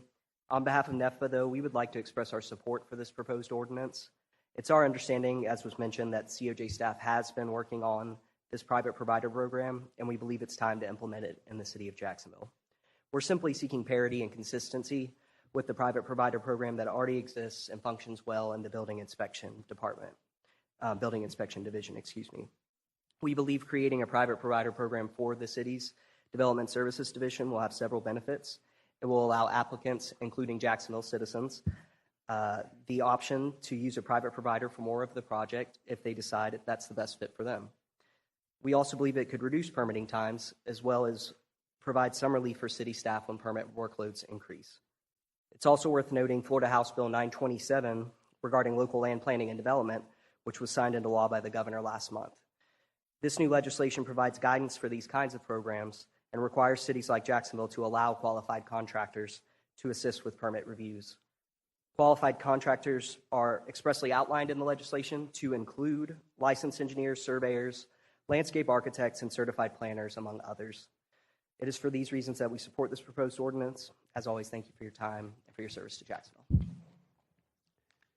All right, we have no other speaker cards, so we have a bunch of speakers in the queue, though. So we'll just go ahead and close the public hearing and bring it back to committee. Let's move the rules substitute. All right. All right, we have a motion and a second on the rules substitute. Can someone please explain the rules substitute? The rule substitute is to basically correct scrivener's errors that was throughout the document, and then include revisions to section 654-106 and creation of a new section 144 that was discussed at the Rules Committee, and it amends Chapter 654, as you'll see detailed on page 14 of your agenda, to allow the use of private providers for the review of the plans that are listed below, and then also provides some clarification on the sections 553, 791 of the Florida statutes regarding the language utilized within our ordinance as well. All right. Is anyone in the queue for the rule substitute? We'll go with a no. All in favor of the rule substitute, signify by saying aye. Aye. Any opposed? Rule substitute passes. So now we're going to go ahead and kind of pause there because I believe there might be another amendment, and then I'll just go ahead and kick it over to Councilmember Diamond to kind of set the groundwork for everything that's transpired with this bill. Thank you, Mr. Chair. I appreciate the leeway. So let me just kind of walk through a few things. I'll walk through what the bill does, and we can walk through what Nina and I have been talking about, and then I'll propose one amendment and talk about what I think happens over the next couple of days. But first of all, I just want to say 2026-364, that's the next bill, is going to be withdrawn. I have ears. I listen. What fights are worth it, and that one's gone. The administrative deviation bill is gone. It's being withdrawn. So it has nothing to do with this bill. Sometimes you've got two babies born in two different hospitals in two different states, and the only thing they have in common is they're born at the exact same time. I just happened to file them at the same time, and that was a mistake. So anyways, 364 is gone. All right, now back to 363. So first of all, this is required by state law, right? And so we're going to be implementing state law. We're literally most of the bill itself is just taking all the requirements of state law and saying, here's how you do it in Jacksonville. That's one. Second, the motivation behind the bill, you heard from some of the builders and some of the folks working there. They're obviously frustrated, but my motivation on this is not to have like a parade of horribles of things that are going on with the city. That's not my focus. We've been trying to be very forward and positive thinking, which is I want to make it cheaper and faster to get a new single-family home into the hearts and lives of a Jacksonville family, to get someone out of renting into their first home, to get someone out of their parents' basement, save their parents so they can get their own first home. And so that's the goal. And as you heard from Ms. Yoder, is that there's actually a cost to this that is increased with the current system. And so our goal is to lower the cost of a single-family home for families in Jacksonville. It's literally an affordability issue. Okay, let me talk about what the bill does. So if you're going to build let's just call it a brand new house in Jacksonville, the first thing you're going to do is you're going to do the horizontal work. You're going to have like drainage issues, and you're going to worry about, the sidewalks and all those types of things, just the horizontal stuff. And then you're going to have to go get a building permit to actually build the structure. Right now in Jacksonville, you can already do the private permitting for building the house or building the building or whatever it is. You can do that already. What this bill does is says you can also get a private engineer or private provider to review the plans and certify that the horizontal stuff has been done correctly in accordance with the code. So that's what this bill does. It's the exact same as if the city was doing it, but instead you're paying someone to do it. Same rules, same law. Now, the person doing it, I think, is something that people had a lot of questions about. So in order to be certified under the statute, the state statute, and what we would pass here today, you have to have gone and got an engineering degree. You had to have worked under an engineer, and you'd have to have taken the tests, and you'd have to have the experience to go and do this, certified by the state of Florida. So this is not just someone off the street. You actually have to have the background to go and do this, to sign it off. And here's how it works. Somebody else is engineering the site. Somebody totally different, can't be your company, can't be your people, right? Somebody else is engineering the site. They come up with the plans, the 10 set, and all that stuff. They do that. And then you do your horizontal stuff, and then they have to come back and say to the city, the person you hire, the private provider, under oath, under penalty of perjury, that they have followed the rules, that they followed all the laws, the local laws, the state laws, that they've done it right. And then they write their name on it, and they say to the city, here, we've done all the review. This has been done correctly under the law. And if they're wrong, if they lied, they can go to jail. It's a crime, right? That's under penalty of perjury. If they made a mistake, they can get sued because they have to have insurance.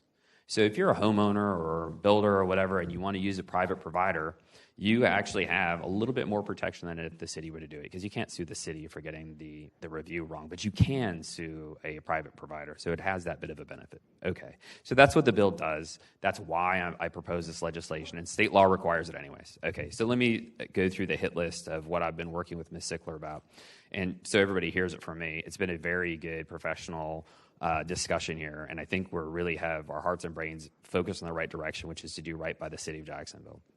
The first thing Ms. Sickler and the administration asked for was essentially a required annual training and test, was kind of where they started. And I wanted nothing. I would just be like, look, if you're an engineer, the state says yes, that should be enough. And we met in the middle, and Terrence drew up an amendment. It basically says, look, you need to certify under penalty of perjury that you have reviewed the materials prepared by our administration, the building department, and that you understand them. You know what they are. You know what the local law is. You got to certify in writing that you know what that is and have done the work. So with that, I'll propose that first amendment, if you're comfortable with that, Mr. Chair, or I'll just run through everything and we'll do that one amendment. We can stop and do that. We can do that. I think that would be helpful because there's easy common ground there. So I would move the language, Terrence, if you want to explain it through the chair. Thank you. So the proposed amendment language is to be added, so it'll be an amendment to the rule substitute, which would read, any private provider or private provider firm conducting reviews must certify by sworn affidavit under penalty of perjury receipt and review of all applicable Florida statutes, City of Jacksonville ordinance codes, the City of Jacksonville Land Development Procedures Manual, and city standards. So that's my motion. I would love to have Ms. Sickler be interactive in this one, if that's okay, Mr. Chair, because I want to make sure we're all good. That's fine. Councilmember White, you've been trying to get my attention. I just want to make sure. Yes, well, that's what I was going to say. You just did what I was going to ask you as a courtesy. If or Ms. Cavan would like to heard something different than what you think they heard, I would like to hear that. Thank you. Okay, so we do have a motion that was just offered by Councilmember Diamond, clarified by Mr. Harvey. Did we get a second? Second. All right, and we get a second. Ms. Sickler, are you good with that? I actually do have a comment. So, okay, go ahead. I think that captures the heart of what we want them to understand. I would add that to that language and training materials provided by the Department of Public Works. Okay. So do we need to add that in there, or do we need to amend the amendment? I think it's pretty close already, but I'm fine with adding that. I can repeat the amendment as. We just trust you. How about that? Right. Can we just. So any private provider or private provider firm conducting reviews must certify by sworn affidavit familiarity and review of the department training and all applicable Florida statutes, City of Jacksonville ordinance codes, the City of Jacksonville Land Development Procedure Matters, and city standards. All right. That is the new clarification of the amendment, which was moved by Councilmember Diamond, and we got a second by, I think, Councilman Gaffney, actually, on the original one. So with that, all in favor of the amendment signify by saying aye. Any opposed? The amendment carries. Now, do you have another amendment?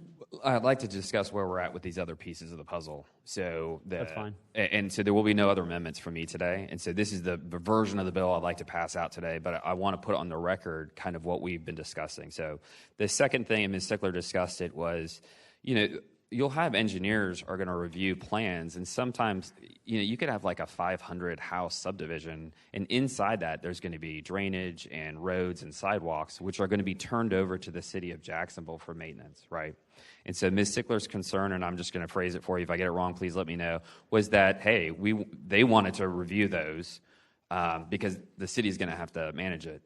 And my pushback on that was, I don't want to do that because so many of these things include just turning these things over, and you still have good engineers who are looking at it. And so our discussion was to work with Terrence to come up with language that captures this idea, which is to say the 10 days to review a plan that's been put forward by the staff is very tight window for a really big project. It's just very tight. And so the language we talked about is if it's going to be something that's got a road or a street or a sidewalk or a draining plan or anything, a small park in a big community that's going to be turned over to the city for maintenance, and it hits a certain threshold of size, and we're talking about maybe like feet of road, that the law require that the private provider send their unsigned affidavit and complete set to the building department at least 10 days beforehand, so that they have essentially 20 days to look at it, and they'll know in their own systems, this is a big project that's coming along, right? So this is a 400 house subdivision.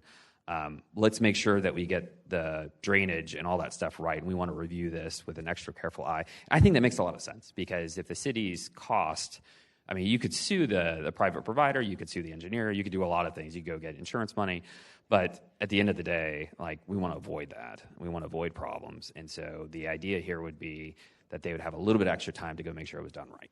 And so we're going to come up with that language, Terrence and I and administration, Ms. Sickler, to make sure that we get that right. So that's one thing we agreed on. The second thing we agreed on is this FEMA issue. So when you develop in certain areas in Jacksonville, you're going to impact the rules when it comes to FEMA. And FEMA has requirements that basically say you have to take photographs of these things, you have to fill out certain documents, you have to do A, B, C, and D. And the administration can be audited for that stuff, so they have to have it right.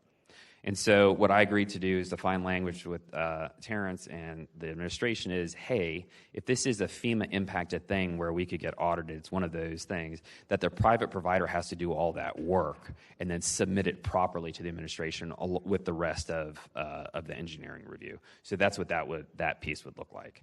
So those are the two things where we have common ground, and I think we can get there before Friday is my hope, so that there's no, people can have draft language or whatever before next Tuesday so we can get this thing done.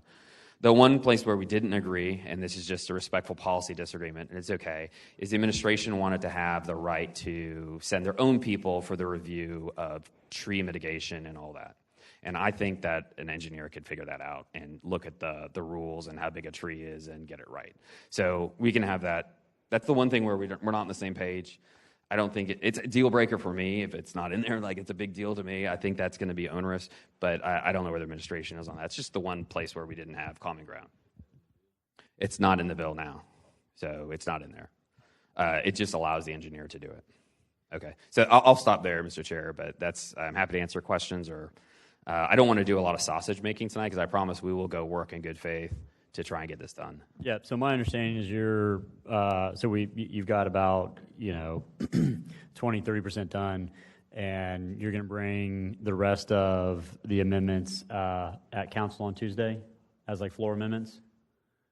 You're going to do that on Tuesday. You're going to bring floor amendments for these. Okay, so we've just heard it here. So there's going to be a bit of slight committee work for everyone else that's not on LUZ on Tuesday night regarding this bill. But in the interim, you'll get with Public Works and the whole team over there that's sitting right there to figure all that out.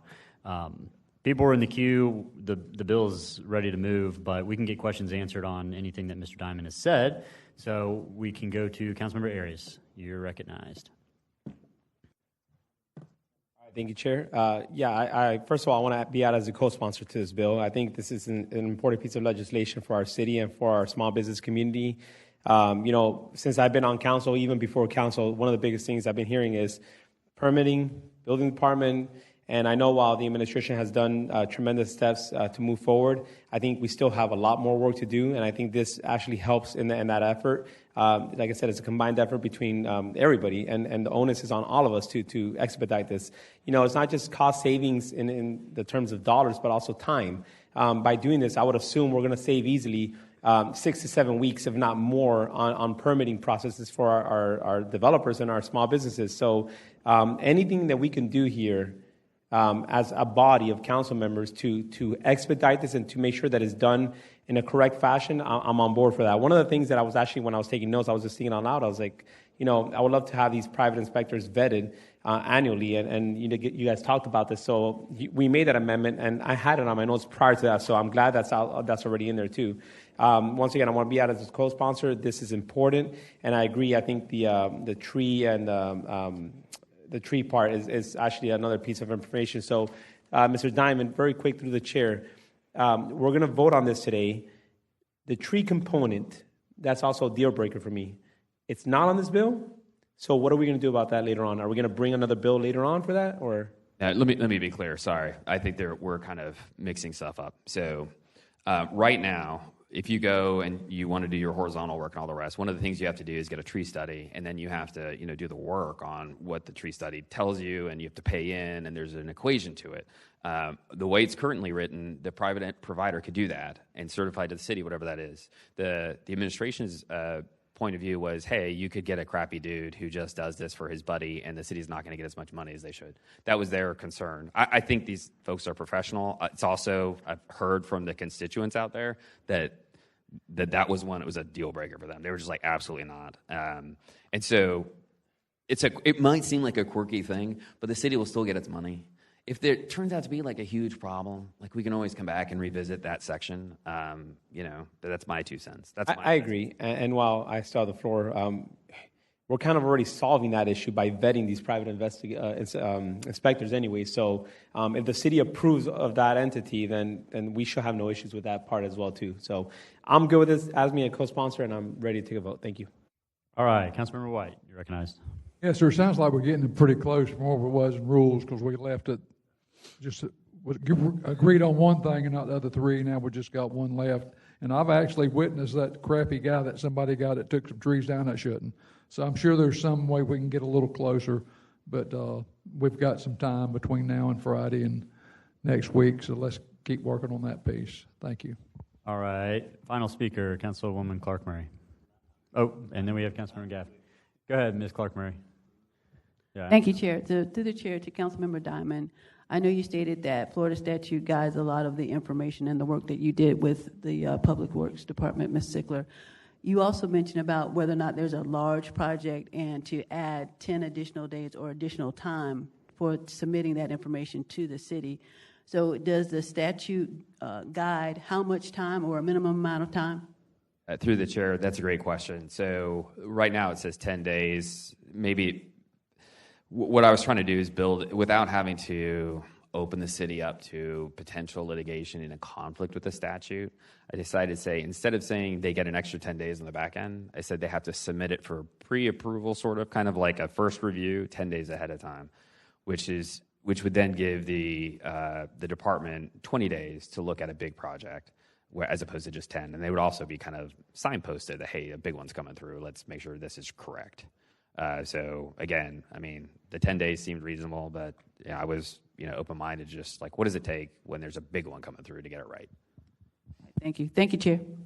All right. Councilmember Gaffney, you're recognized. Yeah, I'll be brief. Thank you through the chair. I also I want to be added as a co-sponsor as well. I think this is a great bill as well. In District 8, we have like a lot of building, a lot of infill builds, and every day I get a call. I ain't gonna say every day. Once a week I get a call from a developer, a builder, about just how slow the city is. So not only I think this will expedite things, but I think this will take the pressure and, I guess free up time from development services. I'm assuming. I don't know if we, where we in the staffing, but I think this would free up staff now that we got private providers doing this. I guess the only question I do have, just to make sure, and I'm just curious, the city won't be losing any money from this, and I guess, okay, so you want to address that right quick?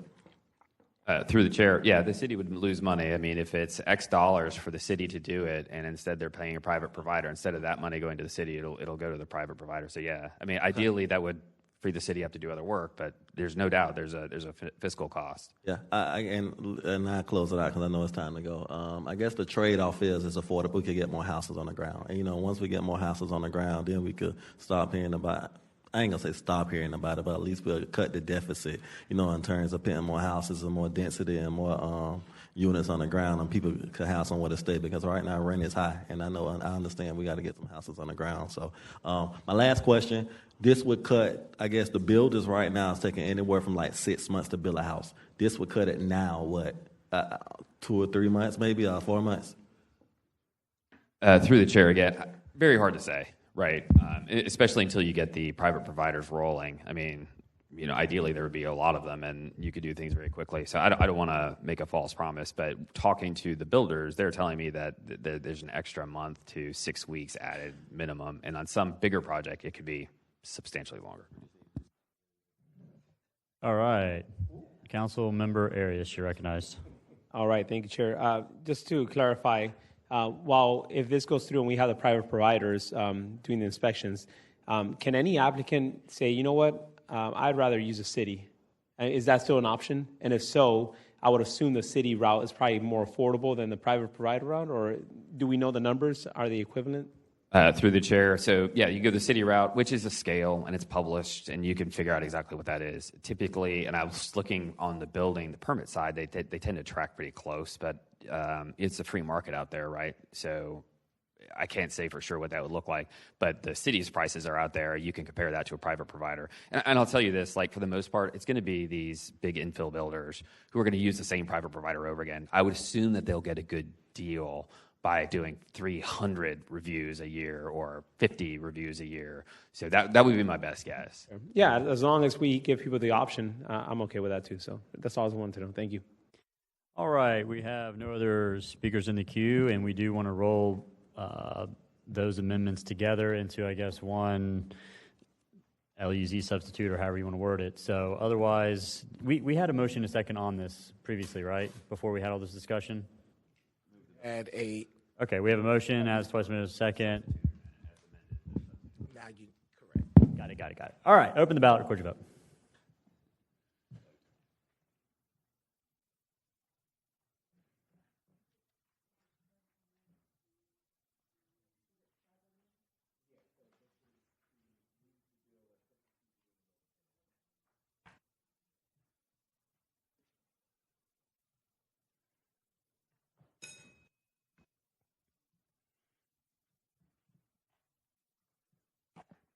Seven yeas, 0 nays.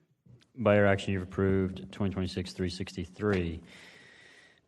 All right, we're almost there, guys and girls. So 31, 2026-364. Open the public hearing. No speaker cards.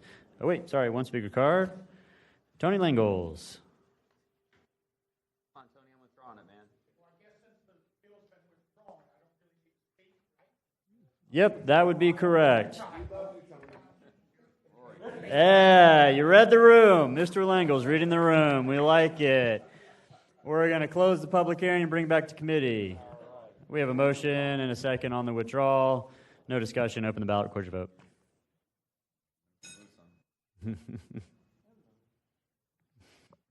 7 yeas, 0 nays. By your action, you have withdrawn 2026-364. Item number 32, 2026-365 is deferred with a public hearing next cycle on 6/16/26. Item 33, 2026-366 is deferred with a public hearing next cycle on 6/16/26. And the following bills are deferred with public hearings next cycle on 6/16/26. Bills 2026-367, 368, 369, 370, 371, 372, 373, 374. And that takes us to item number 42, 2026-375. Council members, please declare your ex parte communication at this time. Seeing none, let's open the public hearing and get staff report.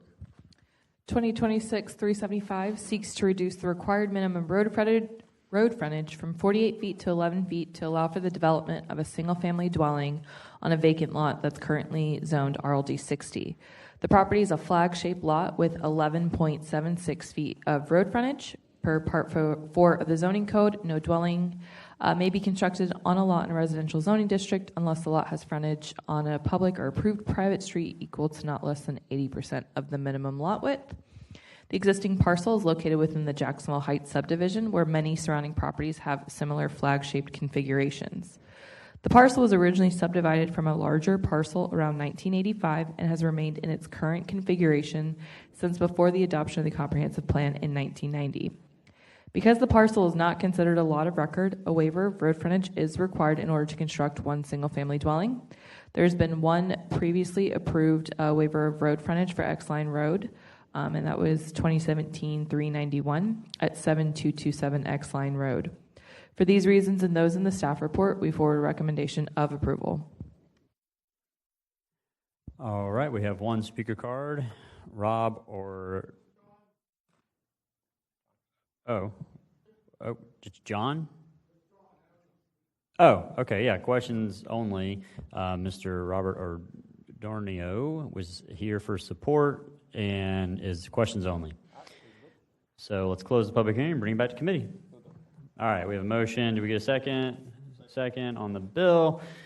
No one in the queue. Open the ballot, record your vote.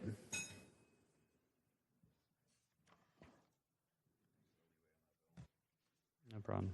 7 yeas, 0 nays. By your action, you've approved 2026-375. Item number 43, 2026-376 is deferred. There will be a public hearing on 7/21/26. And then the following bills are on second reading. 2026-420, 421, 422, 423, 424, 425, 426, 427, 428, 429, 430, 431, 432, 433, 434, 435, 436, 437, 438, 439, 440, 441, 442, 443, and 472. All right. Ladies and gentlemen, that is it. We are adjourned.